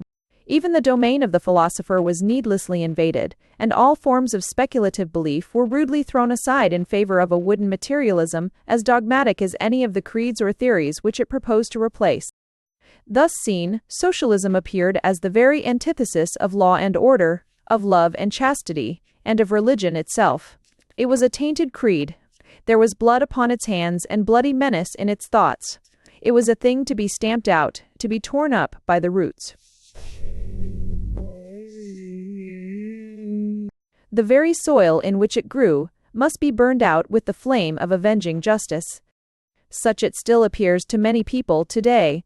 The unspeakable savagery of Bolshevism has made good the wildest threats of the partisans of violence and fulfilled the sternest warnings of the conservative. Today, more than ever, socialism is in danger of becoming a proscribed creed, its very name under the ban of the law, its literature burned by the hangman and a gag placed upon its mouth. But this is neither right nor wise. Socialism, like every other impassioned human effort, will flourish best under martyrdom. It will languish and perish in the dry sunlight of open discussion.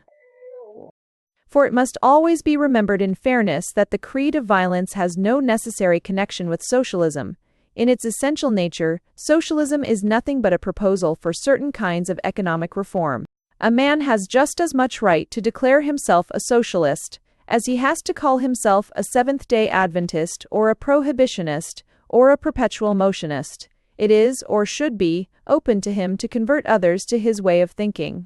It is only time to restrain him when he proposes to convert others by means of a shotgun, or by dynamite, and by forcible interference with their own rights. When he does this, he ceases to be a socialist pure and simple and becomes a criminal as well. The law can deal with him as such. But with socialism itself, the law, in a free country, should have no kind of quarrel, for in the whole program of peaceful socialism, there is nothing wrong at all except one thing. Apart from this, it is a high and ennobling ideal, truly fitted for a community of saints. And the one thing that is wrong with socialism is that it won't work. That is all. It is, as it were, a beautiful machine of which the wheels, dependent upon some unknown and uninvented motive power, refuse to turn. The unknown motive force in this case means a power of altruism, of unselfishness, of willingness to labor for the good of others, such as the human race has never known, nor is ever likely to know. But the worst public policy to pursue in reference to such a machine is to lock it up, to prohibit all examination of it, and to allow it to become a hidden mystery, the whispered hope of its martyred advocates. Better far to stand it out into the open daylight, to let all who will inspect it, and to prove even to the simplest that such a contrivance once and for all and forever cannot be made to run. Let us turn to examine the machine. We may omit here all discussion of the historical progress of socialism and the stages whereby it changed from the creed of a few theorists and revolutionists to being the accepted platform of great political parties, counting its adherents by the million. All of this belongs elsewhere. It suffices here to note that in the process of its rise, it has chafed away much of the superfluous growth that clung to it and has become a purely economic doctrine. There is no longer any need to discuss in connection with it the justification of marriage and the family and the rightness or wrongness of Christianity. No need to decide whether the materialistic theory of history is true or false, since 9 socialists out of 10 today have forgotten or have never heard what the materialistic theory of history is. No need to examine whether human history is, or is not, a mere record of class exploitation, since the controversy has long shifted to other grounds. The essential thing today is not the past, but the future.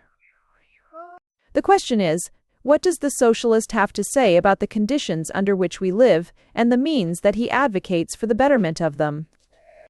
His case stands thus. He begins his discussion with an indictment of the manifold weaknesses and the obvious injustices of the system under which we live. And in this the socialist is very largely right. He shows that under free individual competition, there is a perpetual waste of energy. Competing rivals cover the same field.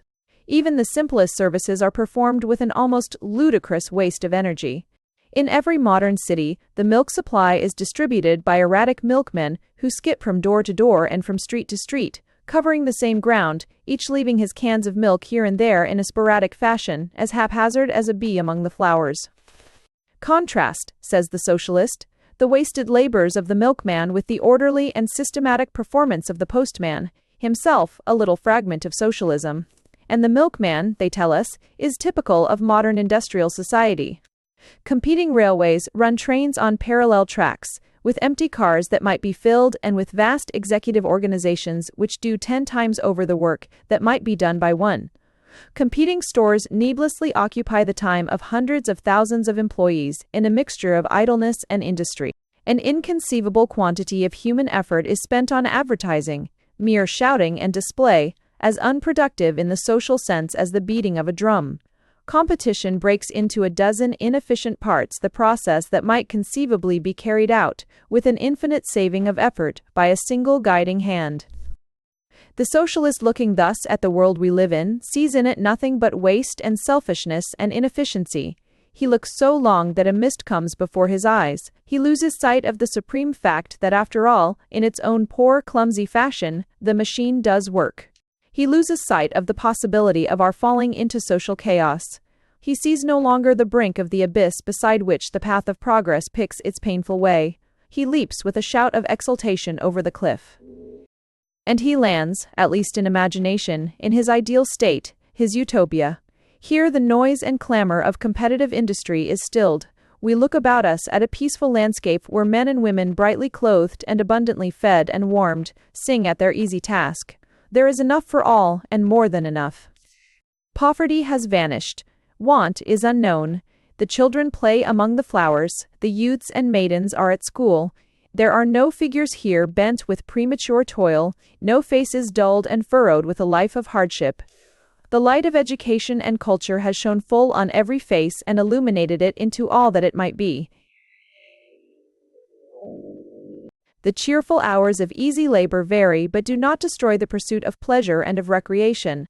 Youth in such a utopia is a very springtime of hope. Adult life, a busy and cheery activity, and age itself, watching from its shady bench beneath a spreading tree the labors of its children, is but a gentle retrospect from which material care has passed away. It is a picture beautiful as the opalescent colors of a soap bubble. It is the vision of a Garden of Eden from which the demon has been banished, and the demon in question is the private ownership of the means of production. His name is less romantic than those of the wanted demons of legend and folklore, but it is at least suitable for the matter-of-fact age of machinery which he is supposed to haunt, and on which he casts his evil spell. Let him be once exorcised, and the ills of humanity are gone, and the exorcism, it appears, is of the simplest. Let this demon once feel the contact of state ownership of the means of production, and his baneful influence will vanish into thin air, as his medieval predecessors did at the touch of a thimbleful of holy water. This, then, is the socialist program. Let the state take over all the means of production, all the farms, the mines, the factories, the workshops, the ships, the railroads. Let it direct the workers towards their task in accordance with the needs of society. Let each labor for all in the measure of his strength and talent. Let each receive from all in the measure of his proper needs. No work is to be wasted, nothing is to be done twice that need only be done once. All must work and none must be idle, but the amount of work needed under these conditions will be so small, the hours so short and the effort so slight, that work itself will no longer be the grinding monotonous toil that we know today, but a congenial activity pleasant in itself. 1,000 times this picture has been presented. The visionary with uplifted eyes, his gaze bent on the bright colors of the floating bubble, has voiced it from 1,000 platforms. The earnest youth grinding at the academic mill has dreamed it in the pauses of his studious labor. The impassioned pedant has written it in heavy prose, smothering its brightness in the dull web of his own thought. The brilliant imaginative mind has woven it into romance, making its colors brighter still with the sunlight of inspired fantasy. But never, I think, has the picture of socialism at work been so ably and so dexterously presented as in a book that begins to be forgotten now, but which some 30 years ago took the continent by storm.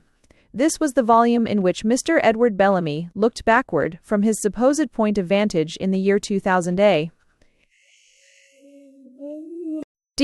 and saw us as we are and as we shall be. No two plans of a socialist state are ever quite alike. But the scheme of society outlined in Looking Backward may be examined as the most attractive and the most consistent outline of a socialist state that has, within the knowledge of the present writer, ever been put forward. It is worthwhile, in the succeeding chapter, to examine it in detail. No better starting point for the criticism of collectivist theories can be found than in a view of the basis on which is supposed to rest the halcyon life of Mr. Bellamy's charming Commonwealth. Say vi. How Mr. Bellamy Looked Backward. The reading public is as wayward and as fickle as a bee among the flowers. It will not long pause anywhere, and it easily leaves each blossom for a better. But like the bee, while impelled by an instinct that makes it search for sugar, it sucks in therewith its solid sustenance. I am not quite certain that the bee does exactly do this, but it is just the kind of thing that the bee is likely to do, and in any case it is precisely the thing which the reading public does. It will not read unless it is tempted by the sugary sweetness of the romantic interest. It must have its hero and its heroine and its course of love that never will run smooth. For information, the reader cares nothing. If he absorbs it, it must be by accident and unawares. He passes over the heavy tomes filled with valuable fact and settles like the random bee upon the bright flowers of contemporary romance. Hence, if the reader is to be ensnared into absorbing something useful, it must be hidden somehow among the flowers. A treatise on religion must be disguised as a love story in which a young clergyman, sworn into holy orders, falls in love with an actress. The facts of history are imparted by a love story centering around the adventures of a hitherto unknown son of Louis XIV. And a discussion of the relations of labor and capital takes the form of a romance in which the daughter of a multimillionaire steps voluntarily out of her Fifth Avenue home to work in a steam laundry. Such is the recognized method by which the great unthinking public is taught to think. Slavery was not fully known till Mrs. Stowe wrote Uncle Tom's Cabin, and the slow tyranny of the law's delay was taught to the world forever in the pages of Bleak House. So it has been with socialism. No single influence ever brought its ideas and its propaganda so forcibly and clearly before the public mind as Mr. Edward Bellamy's brilliant novel, Looking Backward, published some 30 years ago. There is no such thing as a gay book on political economy for reading in a hammock, yet Mr. Bellamy succeeded. His book is in cold reality, nothing but a series of conversations explaining how a socialist commonwealth is supposed to work. Yet he contrives to bring into it a hero and a heroine, and somehow the warm beating of their hearts, and the stolen glances in their eyes, breathe into the dry dust of economic argument the breath of life. nor was ever a better presentation made of the essential program of socialism. It is worthwhile then, as was said in the preceding chapter, to consider Mr. Bellamy's Commonwealth as the most typical and the most carefully constructed of all the ready-made socialisms that have been put forward. The mere machinery of the story can be lightly passed over. It is intended simply as the sugar that lures the random bee. The hero, living in Boston in 1887, is supposed to fall asleep in a deep underground chamber, which he has made for himself as a remedy against a harassing insomnia. Unknown to the sleeper, the house above his retreat is burned down. He remains in a trance for 113 years, and awakes to find himself in the Boston of the year 2000.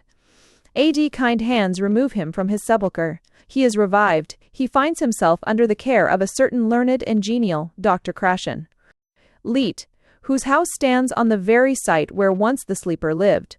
The beautiful daughter of Dr. Leet looks upon the newcomer from the lost world with eyes in which, to the mind of the sagacious reader, love is seen at once to dawn. In reality, she is the great-granddaughter of the fiancé whom the sleeper was to have married in his former life. Thus, a faint suggestion of the transmigration of souls illuminates their intercourse. Beyond that, there is no story, and at the end of the book, the sleeper, in another dream, is conveniently transported back to 1887, which he can now contrast, in horror, with the ideal world of 2000 AD. And what was this world? The sleeper's first vision of it was given him by Dr. Leet, who took him to the housetop and let him see the Boston of the future. Wide avenues replace the crowded, noisy streets. There are no shops, but only here and there among the trees. Great marble buildings, the emporiums from which the goods are delivered to the purple public. And the goods are delivered, indeed. Dr. Leet explains it all with intervals of grateful cigar smoking, and of music and promenades with the beautiful Edith, and meals in wonderful communistic restaurants with romantic waiters who feel themselves, immirabile dictu, quite independent. And this is how the Commonwealth operates. Everybody works, or at least works until the age of 40, so that it may be truly said in these halcyon days, everybody works but father.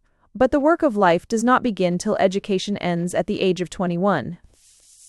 After that, all the young men and women pass for 3 years into the General Industrial Army, much as the young men used to pass into the ranks of conscription. Afterwards, each person may select any trade that he likes. But the hours are made longer or shorter according to whether too many or too few young people apply to come in. A gardener works for more hours than a scavenger, yet all occupations are equally honorable.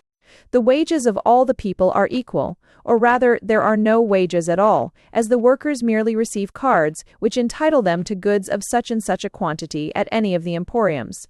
The cards are punched out as the goods are used. The goods are all valued according to the amount of time used in their making, and each citizen draws out the same total amount.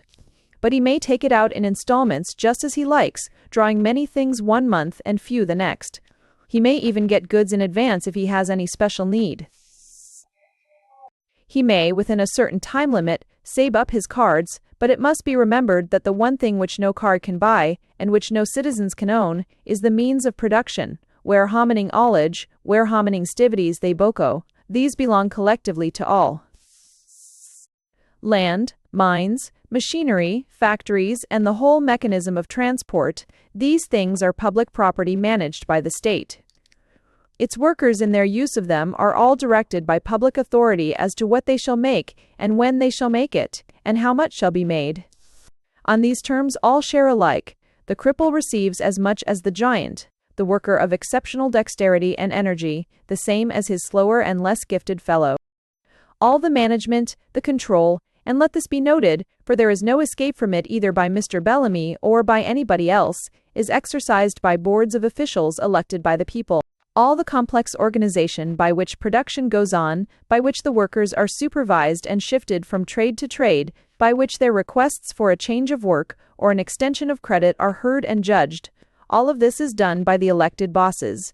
One lays stress on this not because it is Mr. Date Bellamy's plan, but because it is, and it has to be, the plan of anybody who constructs a socialist commonwealth. Mr. Bellamy has many ingenious arrangements to meet the needs of people who want to be singers or actors or writers, in other words, who do not want to work. They may sing or act as much as they like, provided that enough other people will hand over enough of their food cards to keep them going. But if no one wants to hear them sing or see them act, they may starve, just as they do now. Here the author harks back unconsciously to his 19th century individualism. He need not have done so. Other socialist writers would have it that one of the everlasting boards would sit on every aspiring actor or author before he was allowed to begin. But we may take it either way. It is not the major point. There is no need to discuss the question of how to deal with the artist under socialism. If the rest of it were all right, no one need worry about the artist. Perhaps he would do better without being remunerated at all. It is doubtful whether the huge commercial premium that greets success today does good or harm. But let it pass. It is immaterial to the present matter. One comes back to the essential question of the structure of the Commonwealth. Can such a thing, or anything conceived in its likeness, possibly work? The answer is, and must be, absolutely and emphatically no. Let anyone conversant with modern democracy as it is, not as its founders dreamed of it, picture to himself the operation of a system whereby anything and everything is controlled by elected officials, from whom there is no escape, outside of whom is no livelihood, and to whom all men must bow. Democracy, let us grant it, is the best system of government as yet operative in this world of sin. Beside autocratic kingship, it shines with a white light. It is obviously the portal of the future. But we know it now too well to idealize its merits. A century and a half ago, when the world was painfully struggling out of the tyranny of autocratic kingship, when English liberalism was in its cradle, when Thomas Jefferson was composing the immortal phrases of the Declaration of Independence, and unknown patriots dreamed of freedom in France, at such an epoch, it was but natural that the principle of popular election should be idealized as the sovereign remedy for the political evils of mankind. It was natural and salutary that it should be so. The force of such idealization helped to carry forward the human race to a new milestone on the path of progress. But when it is proposed to entrust to the method of elective control, not a part but the whole of the fortunes of humanity, to commit to it not merely the form of government and the necessary maintenance of law, order, and public safety, but the whole operation of the production and distribution of the world's goods, the case is altered. The time is ripe then for retrospect over the experience of the 19th century and for a realization of what has proved in that experience the peculiar defects of elective democracy. Mr. Bellamy pictures his elected managers, as every socialist has to do, as a sagacious and paternal group, free from the interest of self and the play of the baser passions and animated only by the thought of the public good. Gravely they deliberate, wisely and justly they decide. Their gray heads, for Bellamy prefers them old, are bowed in quiet confabulation over the nice adjustment of the national production, over the petition of this or that citizen. The public care sits heavily on their breast. Their own peculiar fortune they have lightly passed by. They do not favor their relations or their friends. They do not count their hours of toil. They do not enumerate their gain. They work, in short, as work the angels. Now, let me ask in the name of sanity, where are such officials to be found? Here and there, perhaps, one sees in the world of today, in the stern virtue of an honorable public servant, some approximation to such a civic ideal. But how much, too, has been seen of the rule of cliques and interests and bosses, alternate? Of the election of genial incompetents, popular as spendthrifts, of crooked partisans, warm to their friends and bitter to their enemies, of administration by a party for a party, and of the insidious poison of commercial greed defiling the wells of public honesty. The unending conflict between business and politics, between the private gain and the public good, has been for 2 generations the despair of modern democracy. It turns this way and that in its vain effort to escape corruption. It puts its faith now in representative legislatures and now in appointed boards and commissions. It appeals to the vote of the whole people, or it places an almost autocratic power and a supreme responsibility in the hands of a single man. And nowhere has the escape been found. The melancholy lesson is being learned, that the path of human progress is arduous and its forward movement slow, and that no mere form of government can aid, unless it is inspired by a higher public spirit of the individual citizen than we have yet managed to achieve.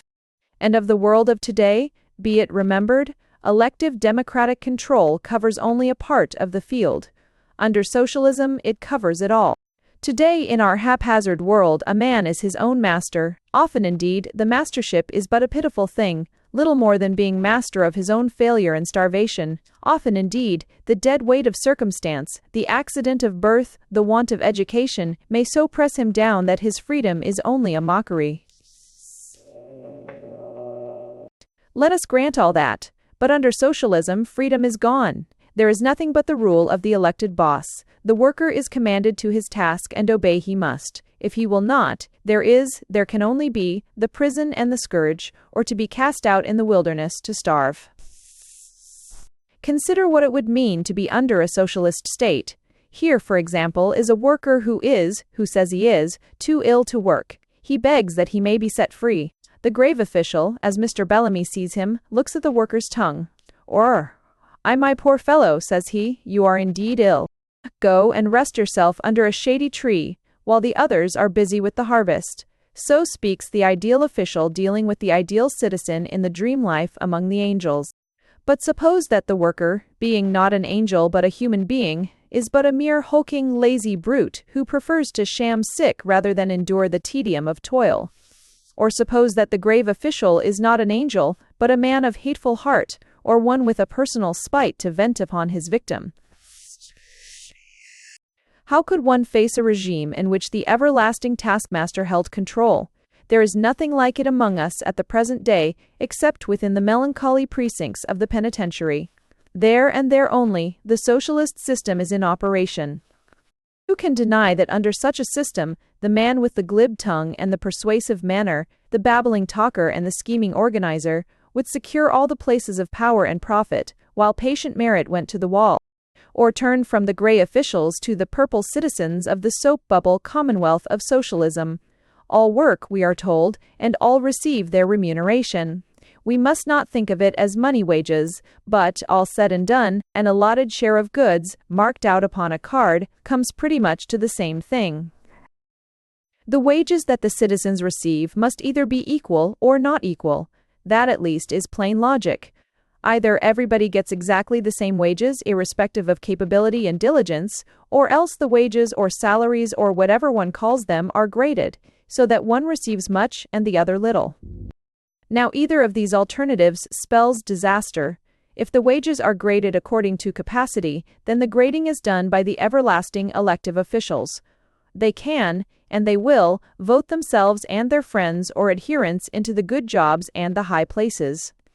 The advancement of a bright and capable young man will depend, not upon what he does, but upon what the elected bosses are pleased to do with him, not upon the strength of his own hands, but upon the strength of the pull that he has with the bosses who run the part of the industry that he is in. Unequal wages under socialism would mean a fierce and corrupt scramble for power, office, and emolument, beside which the utmost aberrations of Tammany Hall would seem as innocuous as a Sunday school picnic. But, objects Mr. Bellamy or any other socialist, you forget. Please remember that under socialism the scramble for wealth is limited. No man can own capital, but only consumption goods. The most that any man may acquire is merely the articles that he wants to consume, not the engines and machinery of production itself. Hence even avarice dwindles and dies when its wonted food of capitalism is withdrawn. But surely this point of view is the very converse of the teachings of common sense.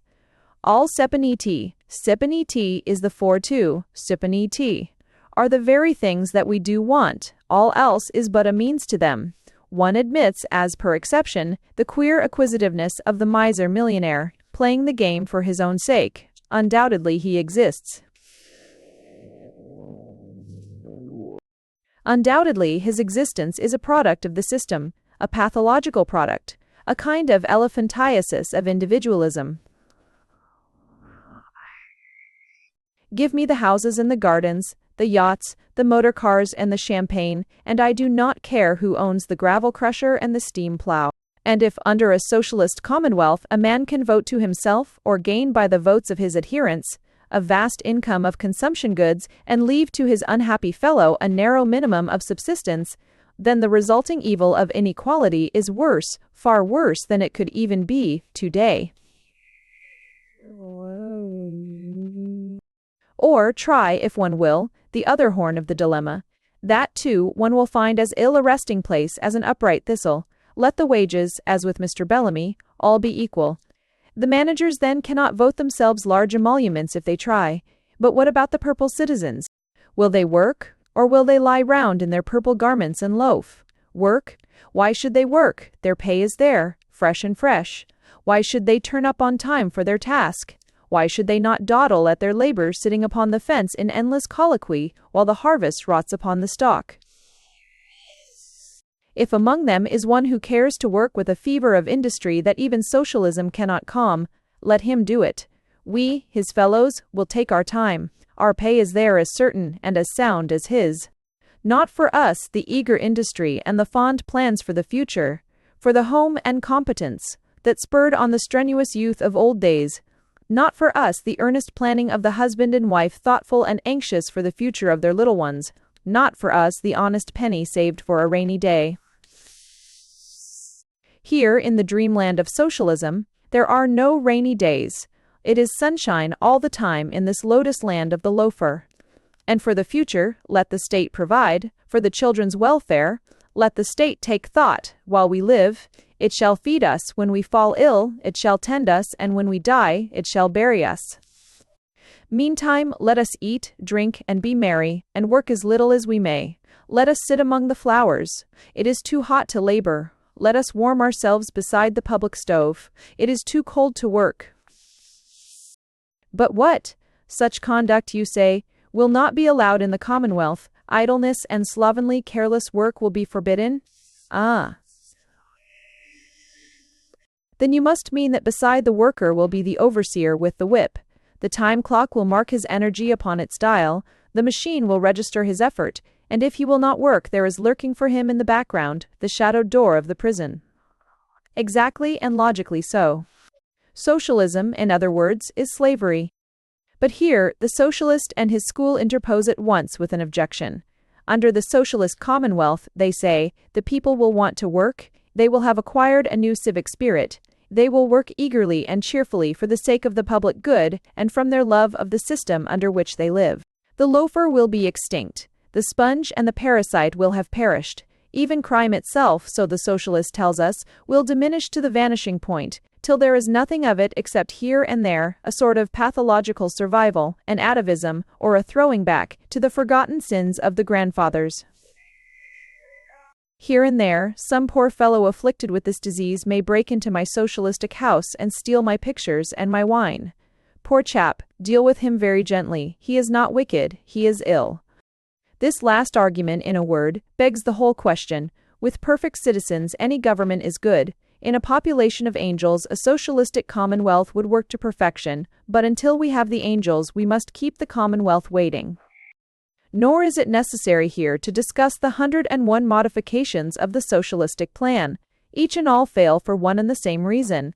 The municipal socialist, despairing of the huge collective state, dreams of his little town as an organic unit in which all share alike, one of Elzer. The syndicalist in his fancy sees his trade united into a cooperative body in which all are equal. The gradualist, in whose mind lingers the leaven of doubt, frames for himself a hazy vision of a prolonged preparation for the future, of socialism achieved little by little, the citizens being trained as it goes on till they are to reach somehow or somewhere in cloudland the nirvana of the elimination of self.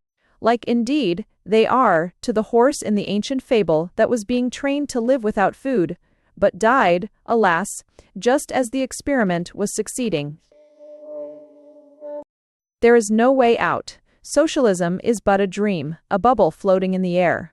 In the light of its opalescent colors, we may see many visions of what we might be. If we were better than we are, we may learn much that is useful as to what we can be, even as we are. But if we mistake the floating bubble for the marble palaces of the city of desire, it will lead us forward in our pursuit till we fall over the edge of the abyss beyond which is chaos. Vi. What is possible and what is not?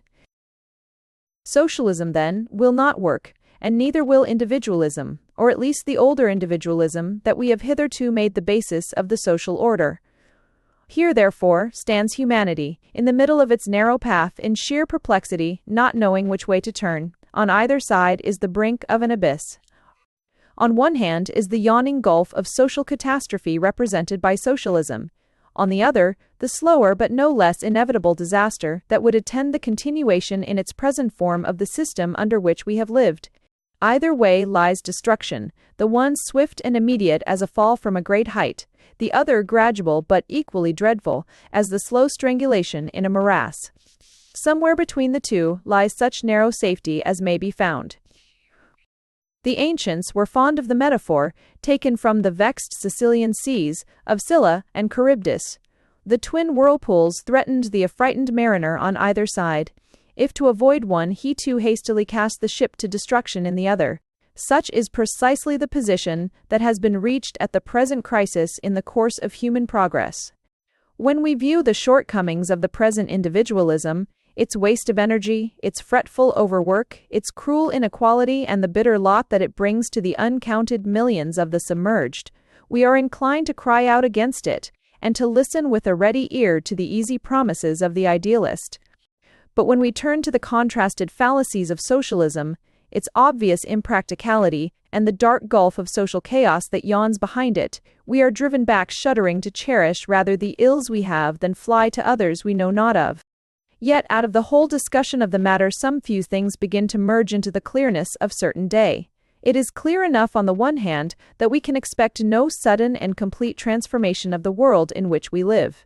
Such a process is impossible. The industrial system is too complex, its roots are too deeply struck, and its whole organism of too delicate a growth to permit us to tear it from the soil. Nor is humanity itself fitted for the kind of transformation which fills the dreams of the perfectionist. The principle of selfishness that has been the survival instinct of existence since life first crawled from the slime of a world in evolution is as yet but little mitigated. In the long process of time, some higher cosmic sense may take its place. It is not done so yet. If the kingdom of socialism were opened tomorrow, there are but few fitted to enter. But on the other hand, it is equally clear that the doctrine of every man for himself, as it used to be applied, is done with forever. The time has gone by when a man shall starve asking in vain for work, when the listless outcast shall draw his rags shivering about him unheeded of his fellows, when children shall be born in hunger, and bred in want and broken in toil, with never a chance in life. If nothing else will end these things, fear will do it. The hardest capitalist that ever gripped his property with the iron clasp of legal right relaxes his grasp a little when he thinks of the possibilities of a social conflagration. In this respect, 5 years of war have taught us more than a century of peace. It has set in a clear light new forms of social obligation. The war brought with it conscription, not as we used to see it as the last horror of military tyranny, but as the crowning pride of democracy. An inconceivable revolution in the thought of the English-speaking peoples has taken place in respect to it. The obligation of every man, according to his age and circumstance, to take up arms for his country and, if need be, to die for it, is henceforth the recognized basis of progressive democracy. But conscription has its other side. The obligation to die must carry with it the right to live. If every citizen owes it to society that he must fight for it in case of need, then society owes to every citizen the opportunity of a livelihood. Unemployment, in the case of the willing and able, becomes henceforth a social crime. Every democratic government must henceforth take as the starting point of its industrial policy that there shall be no such thing as able-bodied men and women out of work, looking for occupation and unable to find it. Work must either be found or must be provided by the state itself. Yet it is clear that a policy of state work and state pay for all who are otherwise unable to find occupation involves appalling difficulties. The opportunity will loom large for the prodigal waste of money, for the undertaking of public works of no real utility, and for the subsidizing of an army of loafers. But the difficulties, great though they are not insuperable. The payment for state labor of this kind can be kept low enough to make it the last resort, rather than the ultimate ambition of the worker, nor need the work be useless. In new countries, especially such as Canada and the United States and Australia, the development of latent natural assets could absorb the labor of generations. There are still unredeemed empires in the West. Clearly enough, a certain modicum of public honesty and integrity is essential for such a task, more, undoubtedly, than we have hitherto been able to enlist in the service of the Commonwealth, but without it we perish. Social betterment must depend at every stage on the force of public spirit and public morality that inspires it. So much for the case of those who are able and willing to work. There remain still the uncounted thousands who, by accident or illness, age or infirmity, are unable to maintain themselves. For these people, under the older dispensation, there was nothing but the poorhouse, the jail, or starvation by the roadside. The narrow individualism of the 19th century refused to recognize the social duty of supporting somebody else's grandmother. Such charity began, and ended, at home. But even with the passing of the 19th century, an awakened sense of the collective responsibility of society towards its weaker members began to impress itself upon public policy. Old age pension laws and national insurance against illness and accident were already being built into the legislative codes of the democratic countries. The experience of the war has enormously increased this sense of social solidarity. It is clear now that our fortunes are not in our individual keeping. We stand or fall as a nation, and the nation which neglects the aged and infirm, or which leaves a family to be shipwrecked as the result of a single accident to a breadwinner, cannot survive as against a nation in which the welfare of each is regarded as contributory to the safety of all. Even the purest selfishness would dictate a policy of social insurance. There is no need to discuss the particular way in which this policy can best be carried out. It will vary with the circumstances of each community. The action of the municipality or of the state or province or of the central government itself may be called into play. But in one form or another, the economic loss involved in illness and infirmity must be shifted from the shoulders of the individual to those of society at large. There was but little realization of this obligation in the 19th century. Only in the sensational moments of famine, flood, or pestilence was a general social effort called forth. But in the clearer view of the social bond which the war has given us, we can see that famine and pestilence are merely exaggerated forms of what is happening every day in our midst.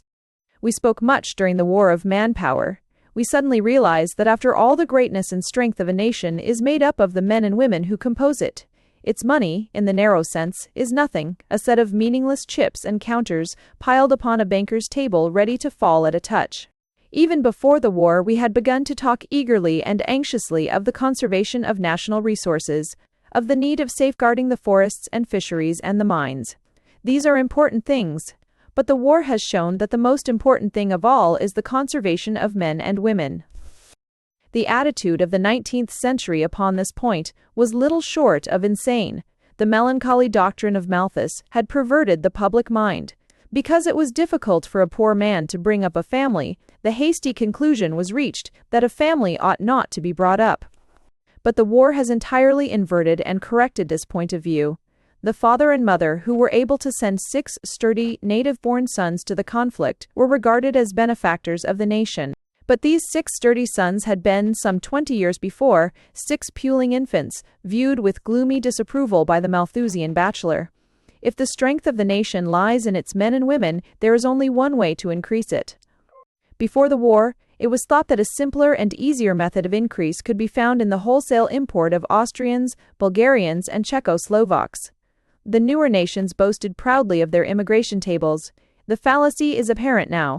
Those who really count in a nation, and those who govern its destinies for good or ill, are those who are born in it. It is difficult to overestimate the harm that has been done to public policy by this same Malthusian theory. It has opposed, to every proposal of social reform, an obstacle that seemed insuperable: the danger of a rapid over-increase of population that would pauperize the community. Population, it was said, tends always to press upon the heels of subsistence. If the poor are pampered, they will breed fast. The time will come when there will not be food for all, and we shall perish in a common destruction. Seen in this light, infant mortality and the cruel wastage of disease were viewed with complacence. It was nature's own process at work. The unfit, so-called, were being winnowed out that only the best might survive. The biological doctrine of evolution was misinterpreted and misapplied to social policy. But in the organic world there is no such thing as the fit or the unfit, in any higher or moral sense. The most hideous forms of life may survive, and thrust aside the most beautiful. It is only by a confusion of thought that the processes of organic nature, which render every foot of fertile ground the scene of unending conflict, can be used to explain away the death of children of the slums.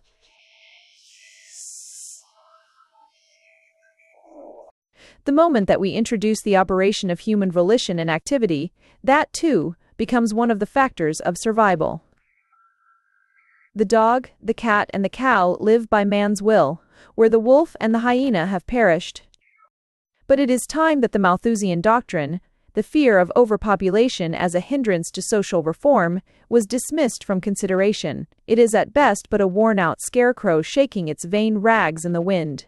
Population, it is true, increases in a geometrical ratio. The human race, if favored by environment, can easily double itself every 25 years. If it did this, the time must come, through sheer power of multiplication, when there would not be standing room for it on the globe. All of this is undeniable, but it is quite wide of the mark. It is time enough to cross a bridge when we come to it. The standing room problem is still removed from us by such uncounted generations that we need give no thought to it. The physical resources of the globe are as yet only tapped and not exhausted. We have done little more than scratch the surface. Because we are crowded here and there in the anthills of our cities, we dream that the world is full. Because, under our present system, we do not raise enough food for all, we fear that the food supply is running short. All this is pure fancy. Let anyone consider in his mind's eye the enormous untouched assets still remaining for mankind in the vast spaces filled with the tangled forests of South America, or the exuberant fertility of equatorial Africa, or the huge plains of Canada, Australia, southern Siberia, and the United States, as yet only thinly dotted with human settlement. There is no need to draw up an anxious balance sheet of our assets. There is still an uncounted plenty, and every human being born upon the world represents a power of work that, rightly directed, more than supplies his wants. The fact that as an infant he does not maintain himself has nothing to do with the case. This was true even in the Garden of Eden. The fundamental error of the Malthusian theory of population and poverty is to confound the difficulties of human organization with the question of physical production. Our existing poverty is purely a problem in the direction and distribution of human effort. It has no connection as yet with the question of the total available means of subsistence. Someday, in a remote future in which under an improved social system, the numbers of mankind might increase to the full power of the natural capacity of multiplication, such a question might conceivably disturb the equanimity of mankind. But it need not now. It is only one of many disasters that must sooner or later overtake mankind. The sun, so the astronomer tells us, is cooling down, the night is coming, and all-pervading cold will someday chill into rigid death the last vestige of organic life. Our poor planet will be but a silent ghost whirling on its dark path in the starlight. This ultimate disaster is, as far as our vision goes, inevitable, yet no one concerns himself with it. So should it be with the danger of the ultimate overcrowding of the globe. I lay stress upon this problem of the increase of population, because, to my thinking, it is in this connection that the main work and the best hope of social reform can be found.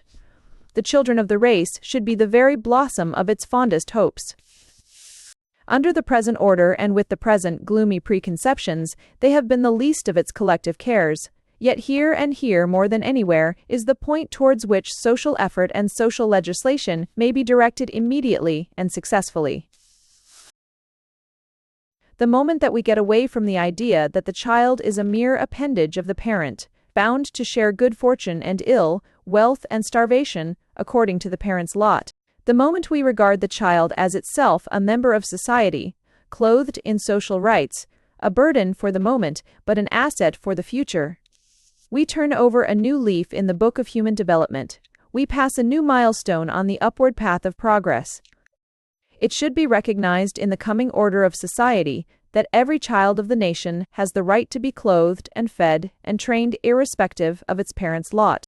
Our feeble beginnings in the direction of housing, sanitation, child welfare and education should be expanded at whatever cost into something truly national and all-embracing.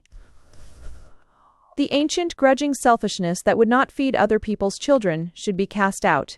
In the wartime, the wealthy bachelor and the spinster of advancing years took it for granted that other people's children should fight for them. The obligation must apply both ways. No society is properly organized until every child that is born into it shall have an opportunity in life. Success in life and capacity to live we cannot give, but opportunity we can. We can at least see that the gifts that are laid in the child's cradle by nature are not obliterated by the cruel fortune of the accident of birth, that its brain and body are not stunted by lack of food and air, and by the heavy burden of premature toil. The playtime of childhood should be held sacred by the nation. This, as I see it, should be the first and the greatest effort of social reform. For the adult generation of today, many things are no longer possible. The time has passed. We are, as viewed with a comprehensive eye, a damaged race. Few of us in mind or body are what we might be, and millions of us, the vast majority of industrial mankind known as the working class, are distorted beyond repair from what they might have been. In older societies, this was taken for granted. The poor and the humble and the lowly reproduced from generation to generation as they grew to adult life. The starved brains and stunted outlook of their forebears, starved and stunted only by lack of opportunity. For nature knows of no such differences in original capacity between the children of the fortunate and the unfortunate, yet on this inequality, made by circumstance, was based the whole system of caste, the stratification of the gentle and the simple on which society rested. In the past it may have been necessary. It is not so now. If, with all our vast apparatus of machinery and power, we cannot so arrange society that each child has an opportunity in life, it would be better to break the machinery in pieces and return to the woods from which we came. Put into the plainest of prose, then, we are saying that the government of every country ought to supply work and pay for the unemployed, maintenance for the infirm and aged, and education and opportunity for the children. These are vast tasks, and they involve, of course, a financial burden not dreamed of before the war. But here again, the war has taught us many things. It would have seemed inconceivable before that a man of great wealth should give 1/2 of his income to the state. The financial burden of the war, as the full measure of it dawned upon our minds, seemed to betoken a universal bankruptcy. But the sequel is going to show that the finance of the war will prove to be a lesson in the finance of peace. The new burden has come to stay. No modern state can hope to survive unless it meets the kind of social claims on the part of the unemployed, the destitute, and the children that have been described above. And it cannot do this unless it continues to use the terrific engine of taxation already fashioned in the war. Undoubtedly, the progressive income tax and the tax on profits and taxation of inheritance must be maintained to an extent never dreamed of before. But the peace finance and the war finance will differ in one most important respect. The war finance was purely destructive. From it came national security and the triumph of right over wrong. No one would belittle the worth of the sacrifice. But in the narrower sense of production, of breadwinning, there came nothing except a new power of organization, a new technical skill, and a new aspiration towards better things. But the burden of peace finance directed towards social efforts will bring a direct return. Every cent that is spent upon the betterment of the population will come back, sooner or later, as too. But all of this deals as yet only with the field of industry and conduct in which the state rules supreme. Governmental care of the unemployed, the infant, and the infirm sounds like a chapter in socialism. If the same regime were extended over the whole area of production, we should have socialism itself and a mere soap bubble bursting into fragments.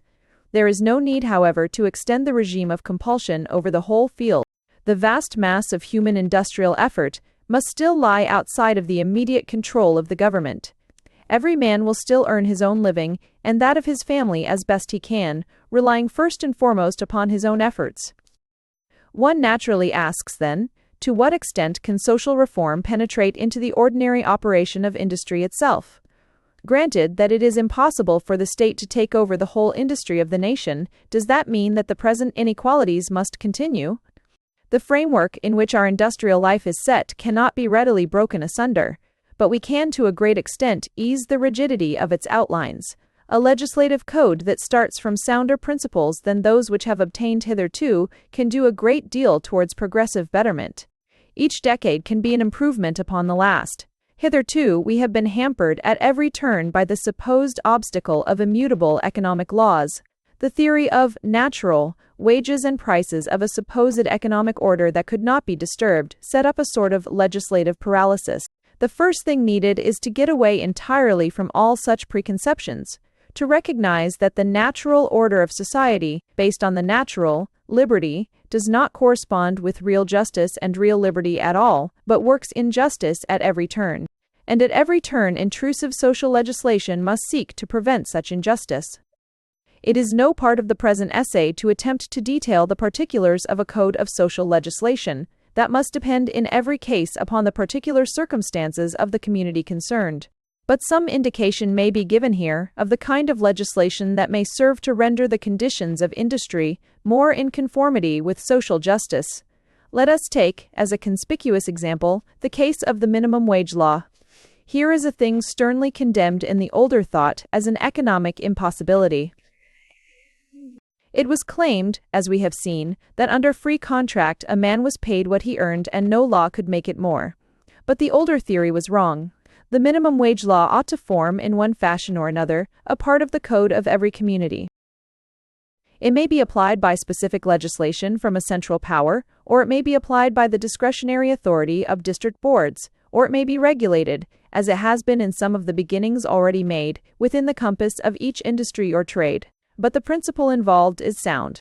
The wage as paid becomes a part of the conditions of industry. Interest, profits, and, later, the direction of consumption and then of production conform themselves to it.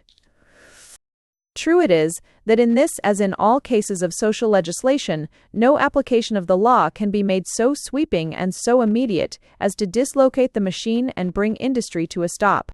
It is probable that at any particular time and place, the legislative minimum wage cannot be very much in advance of the ordinary or average wage of the people in employment. But its virtue lies in its progression. The modest increase of today leads to the fuller increase of tomorrow. Properly applied, the capitalist and the employer of labor need have nothing to fear from it. Its ultimate effect will not fall upon them, but will serve merely to alter the direction of human effort. Precisely the same reasoning holds good of the shortening of the hours of labor, both by legislative enactment and by collective organization. Here again, the first thing necessary is a clear vision of the goal towards which we are to strive. The world has been caught in the wheels of its own machinery, which will not stop. With each advance in invention and mechanical power, it works harder still. New and feverish desires for luxuries replace each older want as satisfied. The nerves of our industrial civilization are worn thin with the rattle of its own machinery. The industrial world is restless, overstrained, and quarrelsome. It seethes with furious discontent and looks about it eagerly for a fight. It needs a rest. It should be sent, as nerve patients are, to the seaside or the quiet of the hills. Failing this, it should at least slacken the pace of its work and shorten its working day. And for this, the thing needed is an altered public opinion on the subject of work in relation to human character and development. The 19th century glorified work. The poet, sitting beneath a shady tree, sang of its glories. The working man was incited to contemplate the beauty of the night's rest that followed on the exhaustion of the day. It was proved to him that if his day was dull, at least his sleep was sound. The ideal of society was the cheery artisan and the honest blacksmith, awake and singing with the lark and busy all day long at the loom and the anvil, till the grateful night soothed them into well-earned slumber. This, they were told, was better than the distracted sleep of princes. The educated world repeated to itself these grotesque fallacies, till it lost sight of plain and simple truths.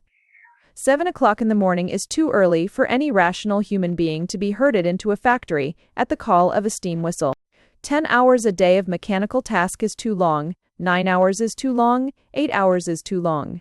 I am not raising here the question as to how and to what extent the 8 hours can be shortened, but only urging the primary need of recognizing that a working day of 8 hours is too long for the full and proper development of human capacity and for the rational enjoyment of life. There is no need to quote here to the contrary.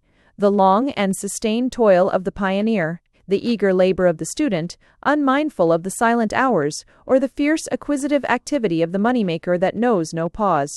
Activities such as these differ with a whole sky from the wage work of the modern industrial worker. The task in one case is done for its own sake. It is life itself. The other is done only for the sake of the wage it brings. It is, or should be, a mere preliminary to living.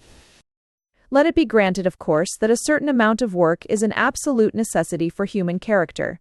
There is no more pathetic spectacle on our human stage than the figure of poor puppy in his beach suit and his tuxedo jacket, seeking in vain to amuse himself forever. A leisure class no sooner arises than the melancholy monotony of amusement forces it into mimic work and make-believe activities. It dare not face the empty day. But when all is said about the horror of idleness, the broad fact remains that the hours of work are too long. If we could in imagination disregard for a moment all question of how the hours of work are to be shortened and how production is to be maintained, and ask only what would be the ideal number of the daily hours of compulsory work, for character's sake, few of us would put them at more than 4 or 5. All doubly, many of us, as applied to ourselves at least, would take a chance on character at 2. The shortening of the general hours of work, then, should be among the primary aims of social reform. There need be no fear that with shortened hours of labor, the sum total of production would fall short of human needs. This, as has been shown from beginning to end of this essay, is out of the question. Human desires' cess would eat up the result of 10 times the work we now accomplish. Human needs would be satisfied with a fraction of it. But the real difficulty in the shortening of hours lies elsewhere. Here, as in the parallel case of the minimum wage, the danger is that the attempt to alter things too rapidly may dislocate the industrial machine. We ought to attempt such a shortening as will strain the machine to a breaking point, but never break it. This can be done, as with the minimum wage, partly by positive legislation and partly collective action. Not much can be done at once, but the process can be continuous. The short hours achieved with acclamation today will later be denounced as the long hours of tomorrow. The essential point to grasp, however, is that society at large has nothing to lose by the process. The shortened hours become a part of the framework of production. It adapts itself to it. Hitherto, we have been caught in the running of our own machine. It is time that we altered the gearing of it. The two cases selected, the minimum wage and the legislative shortening of hours, have been chosen merely as illustrations, and are not exhaustive of the things that can be done in the field of possible and practical reform. It is plain enough that in many other directions the same principles may be applied. The rectification of the ownership of land so as to eliminate the haphazard gains of the speculator and the unearned increment of wealth created by the efforts of others is an obvious case in point. The single taxer sees in this a cure-all for the ills of society, but his vision is distorted. The private ownership of land is one of the greatest incentives to human effort that the world has ever known. It would be folly to abolish it, even if we could. But here, as elsewhere, we can seek to redefine and regulate the conditions of ownership so as to bring them more into keeping with a common-sense view of social justice. But the inordinate and fortuitous gains from land are really only one example from a general class. The war discovered the profiteer. The lawmakers of the world are busy now with smoking him out from his lair, but he was there all the time. Inordinate and fortuitous gain, resting on such things as monopoly, or trickery, or the mere hazards of abundance and scarcity, complying with the letter of the law but violating its spirit, are fit objects for appropriate taxation. The ways and means are difficult, but the social principle involved is clear. We may thus form some sort of vision of the social future into which we are passing. The details are indistinct, but the outline, at least in which it is framed, is clear enough. The safety of the future lies in a progressive movement of social control alleviating the misery which it cannot obliterate, and based upon the broad general principle of equality of opportunity. The chief immediate direction of social effort should be towards the attempt to give to every human being in childhood adequate food, clothing, education, and an opportunity in life. This will prove to be the beginning of many things. The end. Ubbers and ideas, how everything was asking with our serious. Transcriber's note, page 67, R, change to and wages and all. Thanks for listening to The Unsolved Riddle of Social Justice by Stephen Leacock.